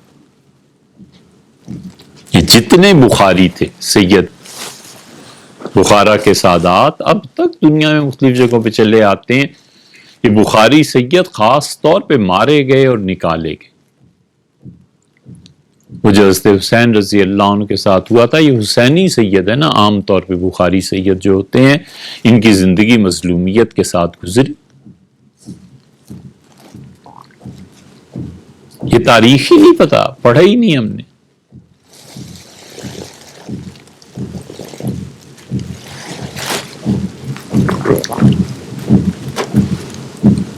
چیمہ صاحب کی ایک کتاب اب آ رہی ہے، 2 کتابیں، فضل الہی، افضل چیمہ. ضیاء الحق کے زمانے میں بڑی نمایاں شخصیت تھی، بہت، ہر طرف ان کا چرچا تھا، نام تھا. 2 کتابیں اب ان کی آ رہی ہیں، ہم نے بھی منگائی ہیں. رات امریکہ سے ایک دوست کو کہا تھا، انہوں نے کہا بھی پہنچ گئی ہمارے تک، تمہیں بھی بھیج دیں گے. وہ پڑھنے کے قابل کہ اس دور میں ہوتا کیا رہا اور جبر کیا ہوتا رہا. انہوں نے اپنی ملاقات کا حال لکھا ہے کہ بھٹو صاحب کے پاس گیا تھا اور دانتوں سے خون بہ رہا ہے، مسوڑے تباہ ہوئے ہوئے ان کے، اور بڑی بری حالت. میں نے آ کے ضیاء الحق سے کہا کہ میں بھٹو صاحب سے ملا تھا، اس بیچارے کی یہ حالت ہو گئی ہے، اور اس طرح وزیر اعظم رہا ہے آپ جانتے ہیں، تو کم سے کم یہ تو نہیں ہونا چاہیے کہ انسانی حقوق بھی نہ رہے، یہ تو نہ کریں آپ. تو صوفے پہ بیٹھے اور بہت زور سے ہنسے، کہہ کے لگاتے رہے. تو میں نے بتایا، میں نے کہا کہ ایسے نہیں ہونا چاہیے، جو ایسے کرتے ہیں پھر ان کے ساتھ بھی اچھا نہیں ہوتا. لیکن وہ ہنستے رہے، پھر ہوا جو کچھ کے ہوا. اس لیے ان ایوانوں میں بیٹھنے والے، شاید شیطان یہ بھلا دیتا ہے کہ اللہ کی گرفت بڑی سخت ہے، بس نہیں چلتا. لیکن ایک سطر لکھ کے ان کو بھیجنی چاہیے کہ جو مقافات عمل ہے نا، اعمال کے نتائج،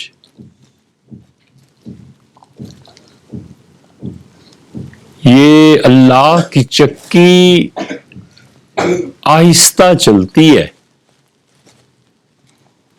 اور باریک پیستی ہے.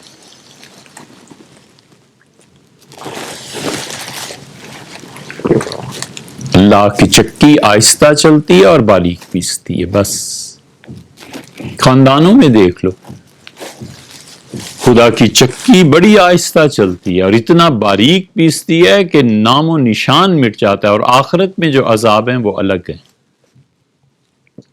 جو اپنے خاندانوں میں ترم خان بنے پھرتے تھے، جبر تھا، کسی کی نہیں سننی، میں جو کہتا ہوں یہ میں، اللہ تعالی نے موت سے پہلے پیس کے رکھ دیا اور بہت باریک پیسا. خاندانوں میں ہم نے 20 واقعات دیکھے کہ جس سے نفرت تھی اور جس کے منہ پہ تھوکنا گوارا نہیں تھا، جب وہ اکڑ ٹوٹی تو صبح شام وہی خاتون، وہی بچے، وہی اس کی خدمت کر رہے ہیں. اب کہاں گیا کہ میں تمہاری شکل نہیں دیکھنا چاہتی اور تھوکتی ہوں تمہارے منہ پہ. یہ سب دعوے کے دعوے ایسے ہی دھرے رہ گئے. بڑھاپے نے ساری کسریں نکال دی.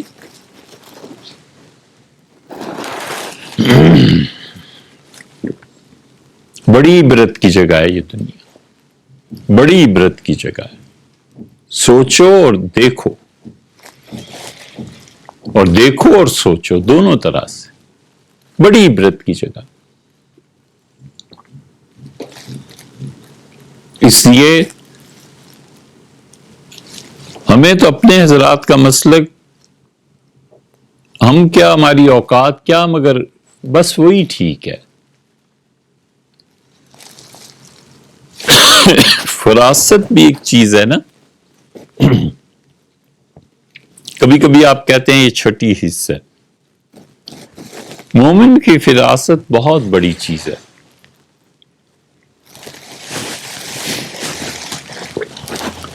حضرت سعد رضی اللہ عنہ رسول اللہ صلی اللہ علیہ وسلم کے حقیقی ماموں نہیں تھے. یعنی حقیقی ماموں تو جب ہوتے جب حضرت آمنہ کے بھائی ہوتے، ایسے تو نہیں تھا.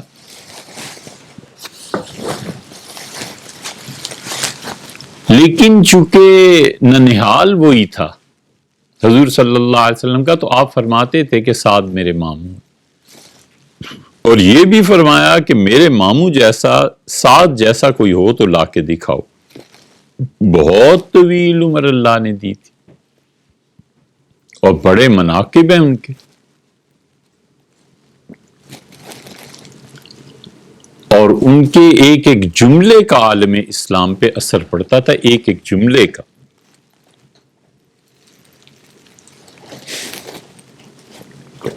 لوگ جانتے تھے کہ وہ کم بولتے ہیں اور جو بولتے ہیں وہ فکرہ پہاڑوں کے برابر ہوتا ہے، نہیں بولتے تھے زیادہ۔ حضور صلی اللہ علیہ وسلم کی باتیں بیان کرتے تھے، طواف کر رہے تھے، طواف کے بعد حضرت معاویہ رضی اللہ عنہ نے بیت اللہ کا دروازہ کھلوایا اور کہا سعد آئیں، آپ سے بات کرنی ہے۔ بیت اللہ کے اندر تشریف لے حاضری ہوئی حضرت معاویہ رضی اللہ عنہ، انہوں نے بات شروع کی، انہوں نے کہا میرے اور علی کے یہ اختلافات ہیں، آپ میرا ساتھ دیں۔ آپ نے دیکھا ہے علی نے فلاں کام، سعد رضی اللہ عنہ صاف انکار کر دیا۔ یہ بتانا ہے کہ وہ کس درجے کے آدمی تھے۔ انہوں نے کہا کہ علی میں اگر 3 باتیں نہ ہوتی نا تو معاویہ میں آپ کا ساتھ دیتا، اور پھر انہوں نے گنوائی، اسے تفصیل سے گنوایا اسے۔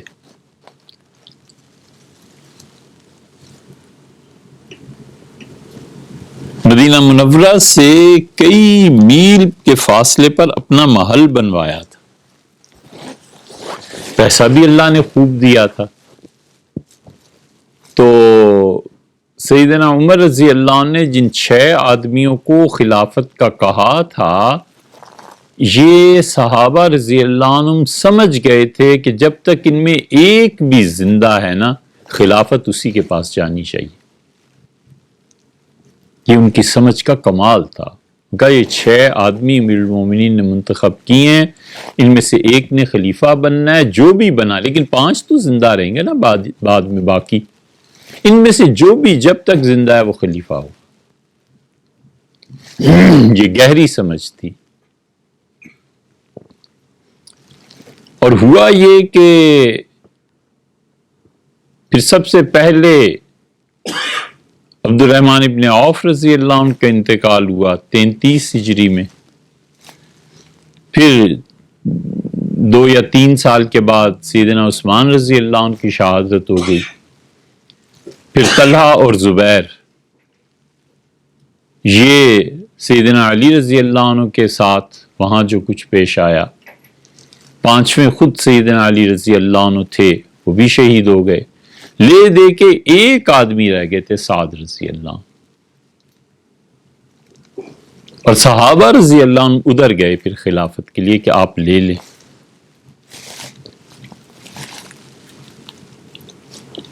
مکہ والے حضرت زبیر رضی اللہ عنہ کے تابع تھے، مدینہ منورہ میں سیدنا علی رضی اللہ عنہ کو تو خیر ہر کوئی کہتا تھا، لیکن خاص طور پہ مدینہ منورہ میں، اور بصرہ والے حضرت طلحہ رضی اللہ عنہ کے پیچھے پڑے ہوئے تھے کہ خلافت آپ لیں۔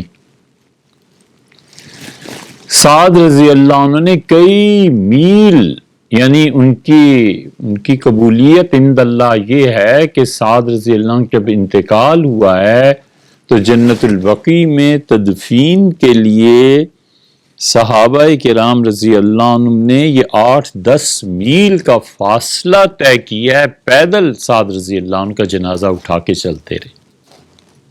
بڑا شرف ہے ان کا کہ اتنے اکابر صحابہ رضی اللہ عنہ نے ان کا جنازہ بھی اٹھایا، غسل بھی دیا، پھر ان کے محل سے جنت البقیع تک لائے، اور سے عائشہ رضی اللہ عنہ نے روکا اور کہا یہاں رکھو ان کا جنازہ، اور میں پڑھوں گی، رسول اللہ صلی اللہ علیہ وسلم کی بیویاں پڑھیں گی، پھر اسے اٹھانا۔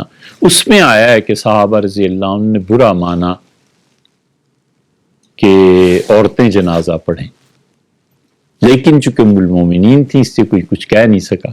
اور ان تک جب خبر پہنچی کہ آپ کی اس بات پر لوگوں نے کچھ برا منایا ہے تو فرمانے لگی لوگوں کے حافظے اتنے کمزور ہو گئے ہیں کیا سہل اور سہیل کا جنازہ رسول اللہ صلی اللہ علیہ وسلم یہاں رکھ کے نہیں پڑھایا تھا؟ ہم نے نہیں پڑھا تھا؟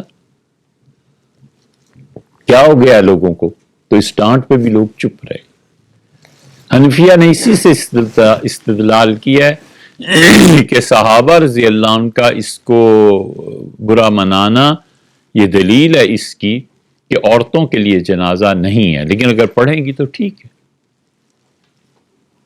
اور سعد رضی اللہ عنہ غالباً آخری آدمی ہے جن کا جنازہ مسجد نبوی میں حضور صلی اللہ علیہ وسلم کے برابر میں رکھ کے پڑھایا گیا غالباً۔ ہمیں اس کے بعد کوئی آدمی نہیں ملا جس کا جنازہ ایسے ہوا ہو۔ بیٹھے ہوئے تھے وہ اور دھول اٹھی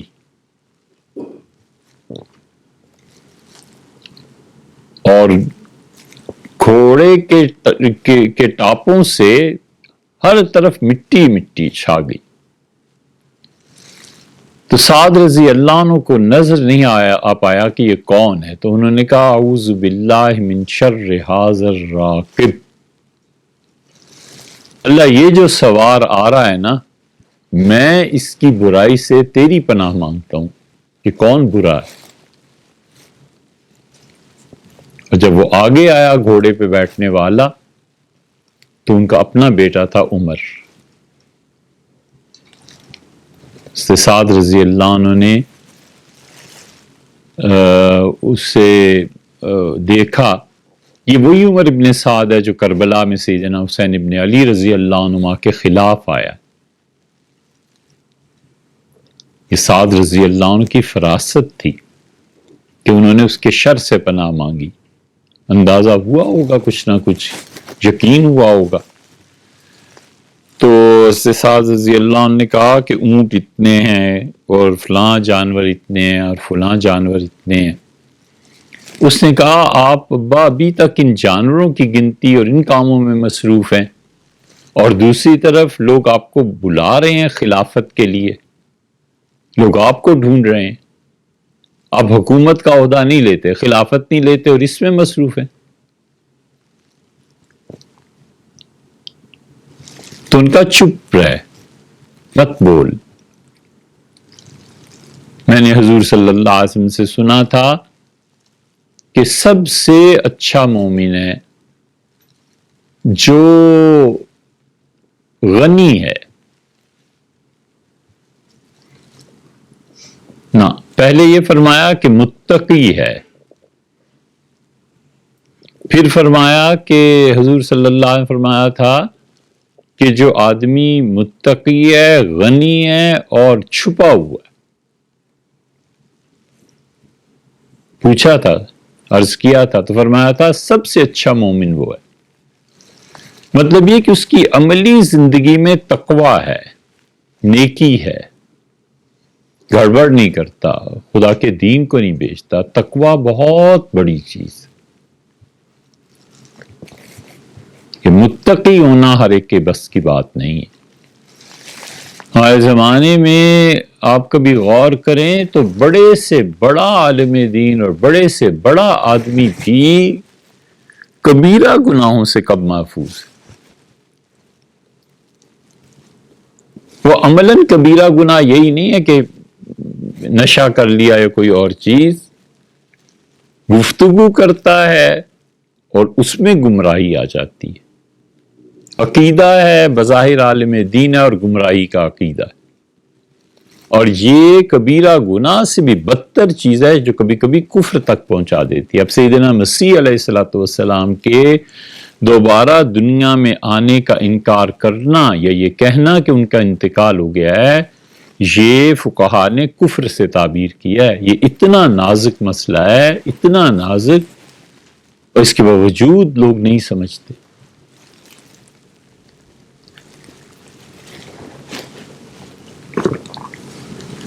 متواتر حدیثیں آئی ہیں۔ متواتر کا مطلب یہ ہے کہ محدثین کی اصطلاح میں اتنے لوگ اس کے راوی ہیں، اتنے صحابہ کرام رضی اللہ عنہ کہ وہ جھوٹ نہیں ہو سکتا۔ مثلاً روات ایک جگہ جو اب اسلام آباد میں شامل ہو گئی ہے، ہزاروں لوگ جانتے ہیں اب کوئی آدمی اٹھ کے کہے کہ نہیں جی نہیں، وہ تو روات ایک الگ گاؤں ہے، تو لوگ کہیں گے یہ جھوٹ ہے یار، کیسی بات کرتے، جاؤ دیکھو۔ متواتر احادیث آئی ہیں سیدنا مسیح علیہ الصلوۃ والسلام کے بارے میں۔ یہاں ابو حنیفہ رحمۃ اللہ سے کسی نے کہا کہ کیا موزوں پہ مسح جائز ہے، چمڑے کے جو موزے ہوتے ہیں، کیونکہ دوسری طرف قرآن ہے اور وہ کہتا ہے پاؤں کے دھونے کو، اور آپ چمڑے کے موزوں پر مسح کو جائز قرار دیتے ہیں، تو قرآن نے جو ایک حکم دیا ہے دھونے کا، آپ اس حکم کے ساتھ دوسرا حکم مسح کا لگا رہے ہیں، تو کیا وہ حکم محدود ہو گیا ہے اس سے؟ کہ آپ کیا فتویٰ دینے چلیں؟ ابو حنیفہ رحمۃ اللہ نے فرمایا اللہ کی قسم 80 صحابہ رضی اللہ عنہ کی روایت مجھ تک نہ پہنچی ہوتی کہ حضور صلی اللہ علیہ وسلم نے موضوع پہ مسح فرمایا ہے، میں کبھی یہ نہ کرتا۔ 80 صحابہ کرام رضی اللہ عنہ بہت بڑی چیز ہے، صاحب بحر الرائق نے یہ لکھا، البحر الرائق میں دیکھ۔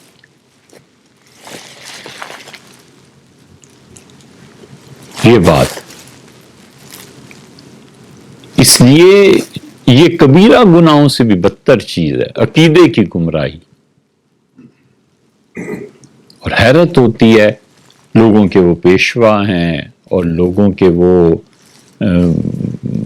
دینی رہنما ہیں اور کوئی انہیں احساس نہیں ہے، اس لیے کہ ان کے نزدیک کتاب و سنت کے بعد امت کے علماء نے جو تشریحات کی ہیں وہ قابل اعتنا نہیں ہیں۔ ہم رجال و نحن رجال، وہ بھی آدمی تھے، انہیں بھی اجتہاد کا حق تھا، ہمیں بھی ہے۔ اے یار یہ جملہ امام ابو حنیفہ رحمۃ اللہ نے کہا ہے، یہ آپ نہیں کہہ سکتے۔ امام صاحب رحمۃ اللہ نے فرمایا جب شریعت کا کوئی حکم خدا کی کتاب سے آئے تو فعلی الراس والعین، ہماری سر آنکھوں پہ۔ فَإِذَا جَاءَ عَنِ النَّبِيِّ صلی اللہ علیہ وسلم، اور اگر کوئی حکم رسول اللہ صلی اللہ علیہ وسلم کی احادیث سے ملتا ہے علی الراس والعین، تو بھی سر آنکھوں پہ۔ اگر صحابہ کرام رضی اللہ عنہ سے ملتا ہے تو علی الراس والعین، میرے سر پہ، میری آنکھوں پہ وہ حکم۔ فَإِذَا جَاءَ عَنِ التَّابِعِينَ، جب صحابہ رضی اللہ عنہ کے شاگردوں سے ملتا ہے فَنَحْنُ رِجَالٌ وَهُمْ رِجَالٌ، ہم بھی مرد ہیں وہ بھی مرد ہیں۔ یہ حضرت نے فرمایا تھا، وہ کہہ سکتے تھے اس لیے کہ وہ بھی صحابہ رضی اللہ عنہ کے شاگرد تھے۔ یہ اوزاعی ہیں، ابراہیم نخعی ہیں، یہ اسود ہیں، یہ علقمہ ہیں، یہ طاووس ہیں، یہ سب کے سب لوگ صحابہ کرام رضی اللہ عنہ اور تابعین کے تو شاگرد ہیں۔ یہ وہ کہہ سکتے تھے، ہم تھوڑے ہی کہہ سکتے ہیں۔ ہمیں تو ان کے جملے ہی سمجھ میں آ جائیں تو بس کافی۔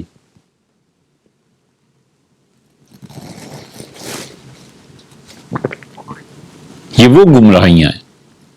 سعد رضی اللہ عنہ نے بیٹے سے کہا کہ حضور صلی اللہ علیہ وسلم فرماتے تھے کہ سب سے اچھا مومن وہ ہے جو متقی ہو۔ یہ تقوی بہت بڑی چیز ہے۔ تقوی کیا ہے؟ شک پڑ جائے کہ پتہ نہیں جائز ہے یا ناجائز، اپنے آپ کو بچائے، کیا ضرورت ہے ناجائز چیز میں پڑھنے کی، مشکوک چیز میں پڑھنے کی، پتہ نہیں یہ غلط ہے یا صحیح، تو ضرورت تمہیں کیا ہے ایسی مشکوک چیزوں میں جانے کی کہ غلط ہے یا صحیح؟ بہت مجبوری پیش آ گئی، کسی سے فتویٰ لے لو کہ جائز ہے یا ناجائز، اگر کوئی کہتا ہے جائز ہے تو ٹھیک ہے عمل کر لو، وہ جانے اور اللہ جانے۔ اپنے آپ کو بچا کر رکھنا چاہیے مشکوک چیزوں سے۔ تقوی کی بات۔ اور دوسری بات یہ فرمائی کہ وہ بے نیاز ہے، غنی، مطلب یہ کہ اس کی طبیعت اتنی بھری ہوئی ہے، اتنی رجی ہوئی ہے کہ کوئی چیزوں میں کشش باقی نہیں ہے۔ پیسہ، ڈالرز، پاؤنڈز، کوئی چیز اسے خرید ہی نہیں سکتی۔ ایک موقف ہے، ایک نظریہ ہے، اس پہ وہ قائم ہے، بس بالکل بے نیازی۔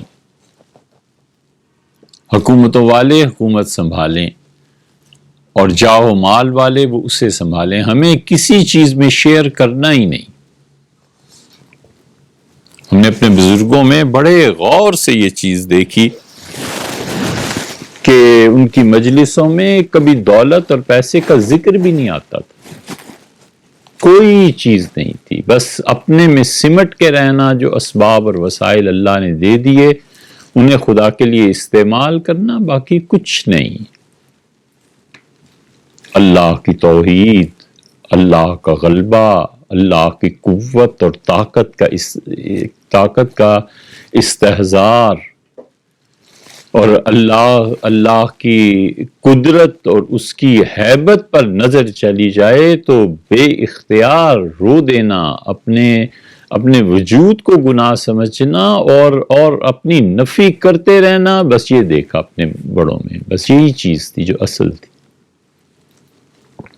حضرت ابو الحسن ندوی رحمۃ اللہ سے آخری مرتبہ جو حاضری ہوئی تو گروہ در گروہ لوگ آتے تھے بیعت کرنے کے لیے، ایک اور دوسرے۔ ہندوستان کے انتخابات کا بھی غالباً وقت قریب تھا یا جو بھی تھا، ہندو رہنما بڑے بڑے ملنے آتے تھے، راجیو گاندھی تھے یا کون تھے، وہ بھی اس موقع پہ آئے تھے، جو بھی اس زمانے میں تھے، کیونکہ ان کا حلقہ یہ رائے بریلی تھا انتخاب کا۔ ان سب لوگوں کو وہاں دیکھا، حضرت رحمت اللہ علیہ کی بے نیازی اور ان کے مزاج کا یہ حال تھا کہ گورنر اور چیف اور فلاں آئے اور یہ بھی نہیں کہا کہ تشریف رکھیں، بس آئے، حال میں کھڑے ہوئے، حضرت رحمت اللہ تشریف لائے، ہاتھ ملایا، بڑی عزت احترام ایک دوسرے کا، اور ان ساری چیزوں کے ساتھ بس انہوں نے کہا حضرت دعا کیجئے۔ بعض نے پاؤں چھوئے، کوئی تغیر نہیں آیا کہ پاؤں چھوئے ہیں کہ نہیں چھوئے، ہاتھ چومے ہیں کہ نہیں چومے۔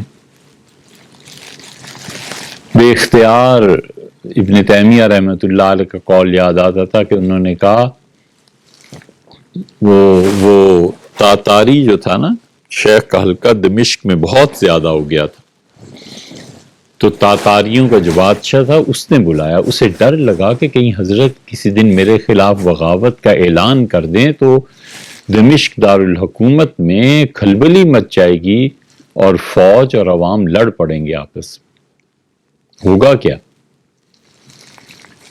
تو اس نے کہا کہ شیخ میں نے سنا ہے کہ آپ کو حکومت میں کوئی دلچسپی ہے۔ انہوں نے کہا تمہاری مملکت میں، واللہ ملکک، اللہ کی قسم تمہاری سلطنت، اور تاتاریوں نے جتنا عالم اسلام فتح کر لیا ہے، سارے تاتاریوں کی سلطنت لا یساوی فی السن، میری نظر میں ایک ٹکے کے برابر نہیں ہے۔ یا قوم انکم فی وادن وانا فی وادن، لوگوں بادشاہ سلامت، آپ جس دنیا میں زندگی گزار رہے ہیں نا وہ دنیا ہی اور ہے، جس دنیا میں زندگی گزار رہا ہوں وہ دنیا ہی اور ہے، مجھے کیا پرواہ ہے تمہاری حکومت کی۔ ان بستانی فی صدری، میرا باغ میرے دل میں ہے، میرا علم میرے پاس ہے، جہاں چاہوں باغ بچھا کر بیٹھ جاؤں، تمہاری کیا حیثیت اور اوقات۔ یہ بے نیازی تھی، دنیا کی کوئی چیز ان لوگوں کو متاثر نہیں کر سکی۔ ان کے شیخ بھی ایسے ہی تھے، حضرت شاہ عبد القادر صاحب رائے پوری رحمۃ اللہ علیہ بھی ایسے ہی تھے۔ کسی نے آ کے کہا حضرت بیٹی کی شادی ہے، کچھ عنایت ہو تو فرمایا انتظار کرو، اللہ تعالیٰ کی طرف سے کچھ آئے تو تمہیں دے دیں گے۔ کچھ دیر کے بعد کوئی صاحب آئے کوئی بڑی رقم لے کے، حضرت ابو الحسن ندوی رحمۃ اللہ فرماتے تھے کہ ہم ایسے مواقع پہ خود ہی ہٹ جایا کرتے تھے، ہمیں پتہ ہوتا تھا کہ اب کسی نہ کسی کو حضرت دے دیں گے۔ تو حضرت رحمۃ اللہ علیہ نے اس سے کہا مجھے نہیں چاہیے، اس نے زیادہ اصرار کیا، پھر حضرت جب بالکل ہی انکار کرتے رہے تو جب لیٹے ہیں سونے کے لیے تو سارے روپے اور جو چیزیں تھیں ان کی واسکٹ میں ڈال کے چلے گئے۔ اٹھے واسکٹ میں دیکھا تو پیسے ہی پیسے بھرے ہوئے تھے، سارے جیب بھرے ہوئے تھے، اندر کے کیا اور باہر کے کیا۔ تو فرمایا وہ بلاؤ اس کو، وہ جو اپنی بیٹی کا ذکر کر رہا تھا شادی کا، وہ لایا گیا تو واسکٹ ہی اسے دی، یہ لے جاؤ۔ باہر نکلا جب کمرے سے تو ہم نے کہا لے جا تیری موج ہو گئی، واسکٹ ہی دے دی، یہ بھی نہیں کہ کوئی پیسے، کچھ نہیں. پاکستان آنا تھا اور اتنا کچھ ہونے کے باوجود حضرت فرماتے تھے کہ ظہر کی نماز خانقاہ مسجد باہر نکلے تو فرمایا میں اور منظور نعمانی اور فلاں فلاں کھڑے تھے، نام بھی لیے تھے حضرت رحمت اللہ، سوچوں تو یاد آ ہی جائیں گے. تو فرمایا کہ وہ پاکستان جا رہے ہیں، سردیاں ہیں، موم رکھ لیا ہے کیونکہ ایڑیاں جیسے پھٹ جاتی ہیں تو اس میں موم بھرا جاتا، تو میں وہ رکھ لیا ہے. تو ہم نے کہا حضرت وہ تو نہیں رکھا. فرمایا وہ رکھ لیتے تو اچھا ہوتا، سردیاں آ رہی. یہ کہہ کے بھی چلے تھے، تھوڑا دور گئے تو ایک صاحب آئے، خانقاہ میں داخل ہوئے اور کہنے لگے حضرت کہاں ہیں؟ تو ہم نے کہا اب تو وہ سو گئے، لیٹ گئے، اب تو تنہائی میں. تو اس نے کہا اچھا یہ دے دینا. تو کہتے فرماتے تھے میں نے دیکھا تو ایک پورا موم کا ڈلا ایک لفافے میں، اور کہنے لگے حضرت کو دے دینا، میں تحفے کے لیے لایا. تو جن کا اللہ کے ساتھ اور اس کے خزانوں کے ساتھ اور دن رات ان چیزوں کو دیکھتے رہے، انہیں کیا پرواہ تھی کہ کسی کے ہاں جاتے اور کچھ کہتے اور کچھ نہ کہتے اور یہ. اس لیے بالکل بے نیاز دل. ویسے یہ سمجھ نہیں آتا، یہ جو لوگ بھی ہوتے ہیں اور برائیاں کرتے رہتے ہیں، یہ دشمن اور وہ دشمن اور وہ دشمن، سوچتے ہیں ہم کہ یار ہمیں تو دوستوں سے محبت نبھانے کا وقت نہیں ملتا، تمہیں اپنے دشمنوں کی شکایتیں اس کا وقت کیسے ملتا؟ اللہ سے دوستی ہو جائے تو اس کے نبھانے کا وقت نہیں ملتا.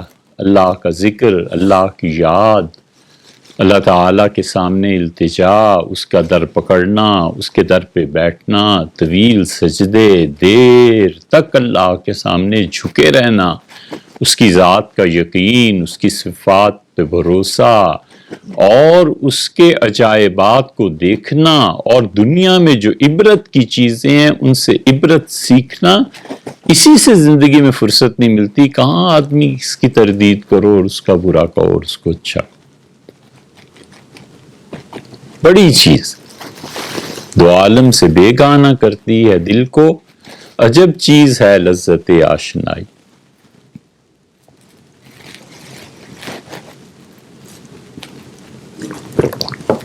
حضرت محفوظ الرحمان گنج مراد آبادی رحمت اللہ سے کسی نے کہا کہ حضرت فلاں آئے تھے خانقاہ میں اور یہ پیسے اور یہ، تو چونکہ وہ حضرت رحمت اللہ کے بہت قریب کے آدمی تھے، بڑی محبت تھی ان کو حضرت رحمت اللہ سے اور انہیں بھی ان سے، تو فرمایا چھوڑو میاں، کیا نوابوں کا ذکر کرتے ہو اور کیا لوگوں کے پیسے کا ذکر کرتے ہو، بیٹھو اور یار کی باتیں کریں.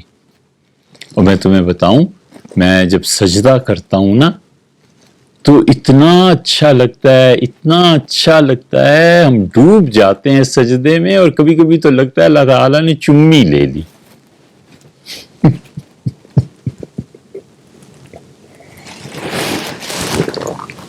اور میاں تم اس کا ذکر کر رہے تھے، ہم تمہیں بتائیں، دیکھو جو ہم دل پہ اس کا کرم دیکھتے ہیں تو دل کو بہ از جام جم دیکھتے ہیں. یہ جو طبیعت کی بے نیازی ہے نا، یہ بہت مشاہدہ کیا. کوئی چیز خاطر میں آتی ہی نہیں تھی. علم کی باتیں، اللہ سے تعلق کی باتیں، اس کا ذکر، اس کی عبادت، اس کی پسند اور ناپسند کی مباحث، یہ چیزیں ہوتی تھیں. یہ تھوڑا ہی ہوتا تھا کہ حکومت کا یہ عہدہ ملا اور فلانے نے یہ کیا اور فلانے نے یہ کیا. یہ چیزیں نہیں.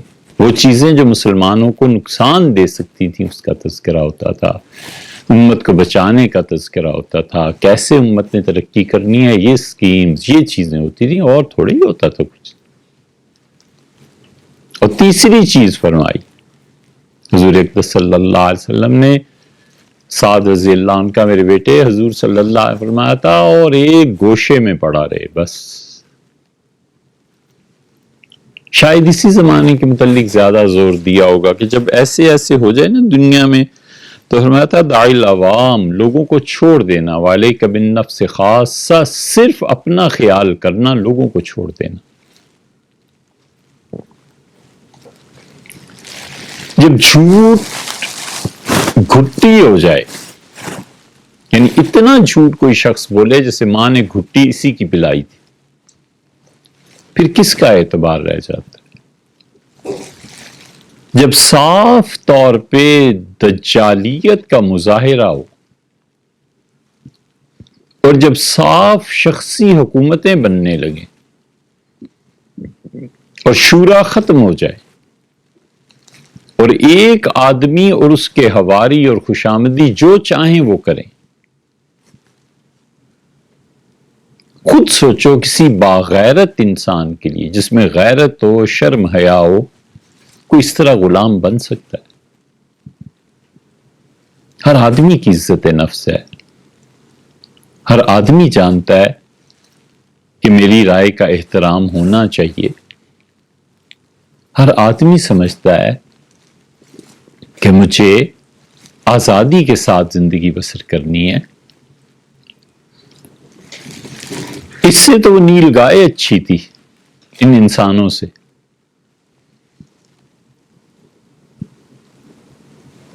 رائے پور خانقاہ میں حضرت نے پوچھا ایک دن فجر کے بعد کہ باورچی سے کہ گوشت منگا لیا تھا؟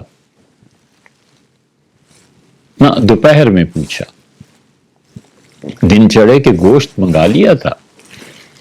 اس نے کہا حضرت گوشت تو نہیں منگایا.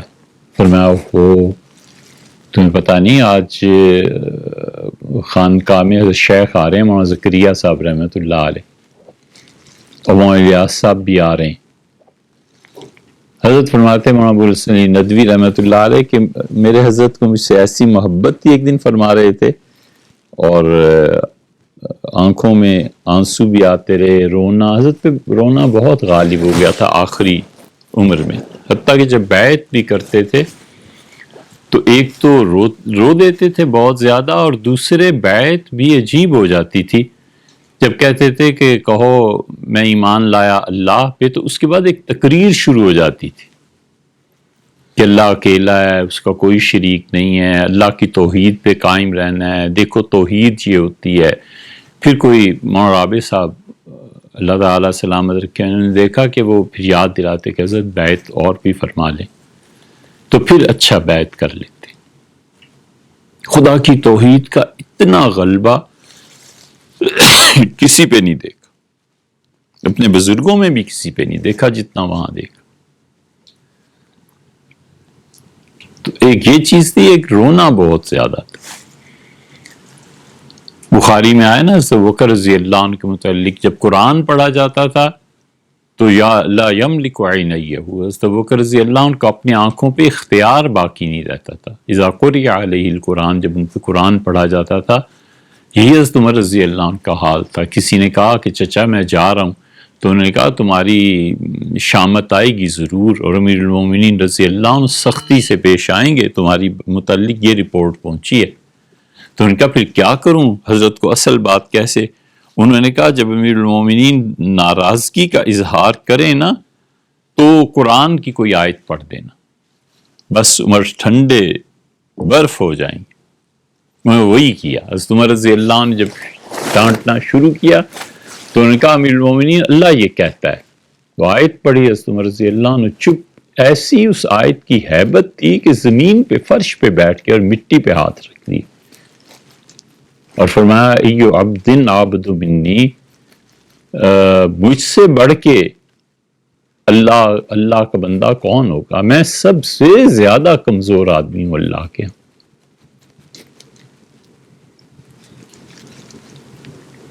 تو حضرت نے مولانا ابوالحسن ندوی رحمۃ اللہ فرمانے لگے کہ مجھ سے ایسی محبت تھی کہ جب مکہ مکرمہ میں مختلف کانفرنسز میں جایا کرتا تھا، واپس آتا تھا تو کھانے پہ تو حضرت رحمۃ اللہ علیہ اپنے گھٹنے کے نیچے سے اور اس پہ سے ایک رومال نکالتے تھے جس میں روٹیاں ہوتی تھیں، اور فرماتے تھے کہ دیکھو کھانا، مجھے پتا تھا کہ تم دیر سے آؤ گے تو یہ روٹیاں گرم رہیں، میں نے انہیں دسترخوان میں لپیٹ کے اپنے پاس رکھ لیا تھا کہ تم گرم روٹی کھاؤ۔ اور جب میں جاتا تھا تو فرماتے تھے کہ علی میاں آ گئے ہیں اور بھئی رات کو چاول ضرور ہونے چاہیے، یہ چاول کھاتے ہیں، میرے لیے خاص طور پہ چاول پھر۔ تو وہ بھی دن ایسے ہی تھا، فرمانے لگے حضرت کہ گوشت، گوشت تمہیں پتہ نہیں، حضرت آ رہے ہیں شیخ محمد زکریا صاحب رحمۃ اللہ علیہ، بہت زیادہ محبت اور شفقتوں کا اظہار ہوتا رہا، شیخ کو بہت بہت نظر عنایت تھی۔ تو فرمایا شیخ تو گوشت کے علاوہ کچھ کھاتے ہی نہیں، اور گوشت تم نے منگایا نہیں، اور وہاں الیاس صاحب بھی آ رہے ہیں۔ ہم سنتے رہے، پھر چپ ہو گئے۔ یہ وہاں بہت ہوتا تھا، جتنا وہاں ہوتا تھا کسی کا نام لیے بغیر ہندوستان میں کہیں بھی نہیں ہوتا تھا ایسے، بس وہیں ہوتا تھا۔ وہ موم کا جو ڈلا ہے نا، خود حضرت فرماتے تھے کہ بڑے حضرت شاہ عبد الرحیم صاحب رائے پوری رحمۃ اللہ کے زمانے میں رات کو بہت سردی ہوتی تھی، اور حضرت شاہ عبد الرحیم صاحب رائے پوری رحمۃ اللہ علیہ تربیت کے لیے کوئی زیادہ توجہ نہیں دیتے تھے کہ کسی کے پاس بستر ہے کہ نہیں ہے اور کھانا کھایا ہے کہ نہیں کھایا، ذرا مشقت اور مجاہدہ دیکھو کیا ہوتا ہے۔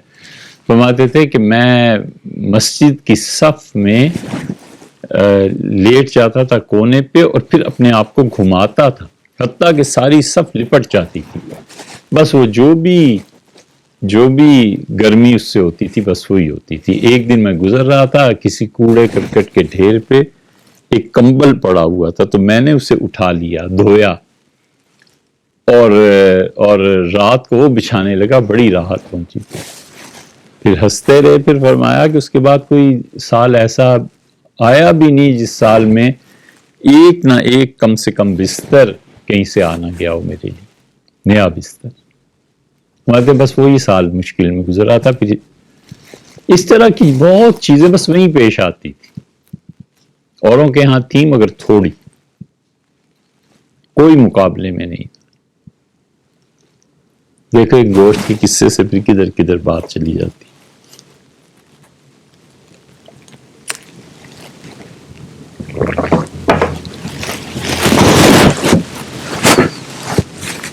کیا کہا غالب نے ذکر اس پریوش کا، پھر اس پہ بیان اپنا۔ خیر اب گوشت پہ ہی رہتے ہیں، تو فرمایا خاموش ہو گئے، معمولات خانقاہ کے پورے ہوئے۔ کیا دیکھتے ہیں شام کو نماز سے پہلے گاڑی آ کے رکی، اور ایک نیل گائے پوری سالم اتاری گئی۔ ہم نے پوچھا کہ یہ کیا؟ تو حضرت رحمت اللہ کے غالباً خلیفہ بھی تھے وہ، انہوں نے کہا ہم شاید دہرادون کا بتایا کہ وہاں سے چلے، اور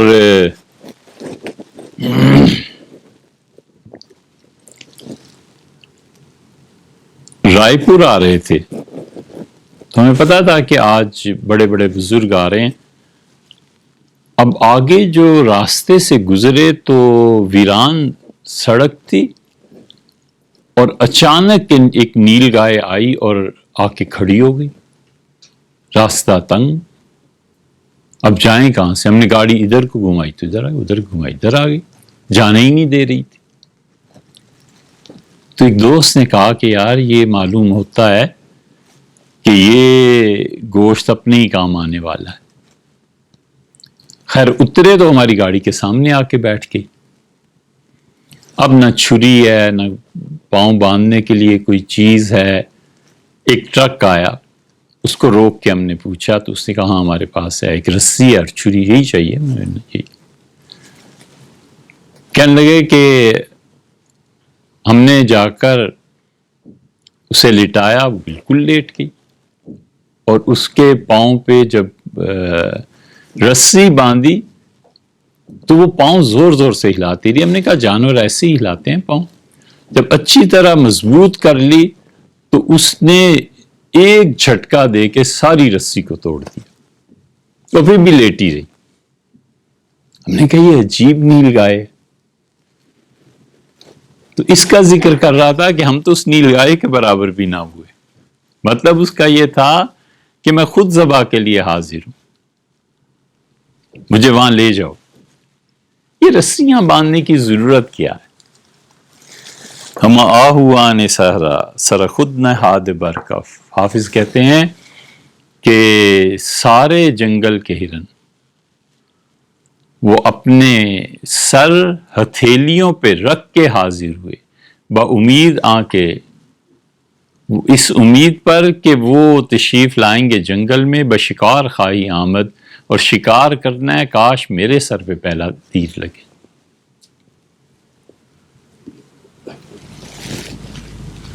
بامید آ کے روزے بشکار خواہی آمد، کیسا خوش قسمت دن ہے جس دن وہ شکار کرے گا۔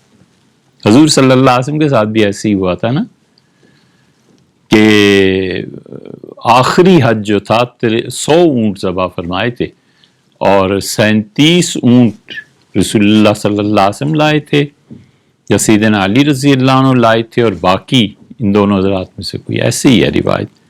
صحابہ رضی اللہ عنہ کہتے ہیں ہم اونٹوں کے پاؤں یا گھٹنے باندھتے تھے اور وہ توڑاتے تھے، اور ایک سے ایک آگے بڑھتا تھا کہ پہلے رسول اللہ صلی اللہ علیہ وسلم اس کو ذبح کرے۔ وہ واقعہ اسی تو کہتے تھے، حضرت رحمت اللہ فرماتے کہ اس نے جھٹکا دیا اور رسی توڑ دی، اور پھر بھی لیٹی رہی۔ پھر ہم نے ذبح کیا تو ایسے بھی جس سے پہلے ہی ذبح ہونے کو تیار تھی۔ پھر ہم نے دونوں چیزیں واپس کی اور اٹھا کر لے آئے ہیں، یہ لو۔ ہم لوگ ہنسنے لگے، ہم نے کہا حضرت آجی فرما رہے تھے گوشت کا، اور پھر اس کی کھال اتاری اور گوشت پکایا۔ یہ جو لوگ اس مقام اور مرتبے میں اللہ کے حضور میں چلے جاتے ہیں نا، پھر کوئی چیز نہیں رہتی، خفی، بس ایک طرف رہے، اپنا کام کیا، اللہ کو یاد کیا۔ اس کے نتیجے میں 3 چیزیں ظاہر ہوتی ہیں۔ یا تو اللہ کو یہی منظور تھا کہ بس تم تنہائی میں اپنا کام کرو حتیٰ کہ مر جاؤ، اور جو تم نے محنت کی ہے اس محنت پہ، اس بنیاد پہ کبھی بلڈنگ اٹھائیں گے، لیکن کبھی اور وقت مصلحت ہے اللہ، اور کبھی کبھی اس پہ خود کھل جاتا ہے کہ مجھے یہ کام کرنا ہے بس۔ وہ نہج پہ چلتا رہتا ہے، اللہ تعالیٰ اسے چلاتے رہتے ہیں، اور کبھی اس کے شیخ پہ وارد ہوتا ہے کہ اس آدمی سے یہ کام لے لیا جائے، یہ اس کام کے لیے ہم نے بھیجا۔ ان 3 چیزوں میں سے ایک چیز ظاہر ہوتی ہے۔ متقی آدمی جب دل بے نیاز ہو جائے اور شہرت کی طلب مر جائے، یہی ہوتا ہے۔ جتنے لوگ دین اور دنیا میں شہرت کی غرض سے آئے، ہم نے ان کی رسوائی ہوتے ہوئے دیکھی۔ سیدھی سی بات، دیکھے ہیں بہت ہم نے ہنگام محبت کے، آغاز بھی رسوائی انجام بھی رسوائی۔ دین اور دنیا میں جس نے یہ ڈول ڈالا کہ وہ شہرت حاصل کرے، بعض کو جلدی اور بعض کو آخر عمر میں محسوس ہو گیا کہ یار غلط راہ پہ چل پڑے تھے، یہ شہرت عذاب ہے، یہ شہرت کی طلب بھی عذاب ہے۔ ایک کونے میں کسی کو پتہ ہی نہیں ہے کہ کون آدمی تھا اور کون نہیں۔ شاہ عبد القادر صاحب رحمت اللہ علیہ کے ترجمے سے اللہ نے دنیا بھر میں اردو دان جتنے ہیں وہ ترجمہ کہاں اور کہاں پہنچ گیا۔ 1205 ہجری میں مکمل ہوا، 1305، 1405، 200، اور اب 40 بھی اگر لگاؤ تو 235 سال گزر گئے، 225 سال، اور حضرت رحمۃ اللہ علیہ پہ، شاہ عبد القادر صاحب رحمۃ اللہ علیہ پہ 2.25 صفحے نہیں لکھے جا سکتے مستند،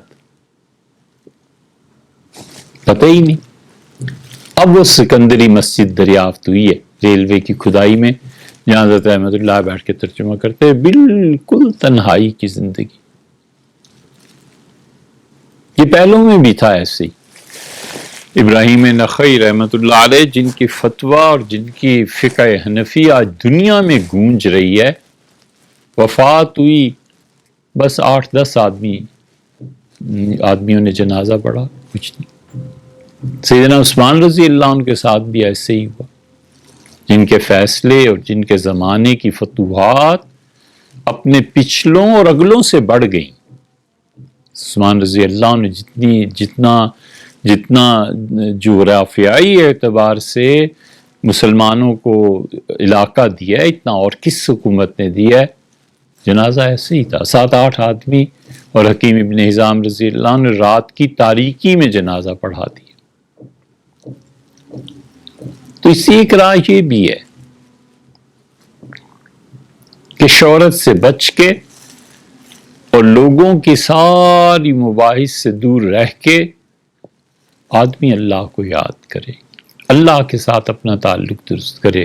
لیکن دوسرا راستہ کہ مسلمانوں کے امور میں دخل دینا، رہنمائی کرنا، بر وقت رہنمائی کرنا، ان کے کام آنا، وہ بھی ایک راہ ہے۔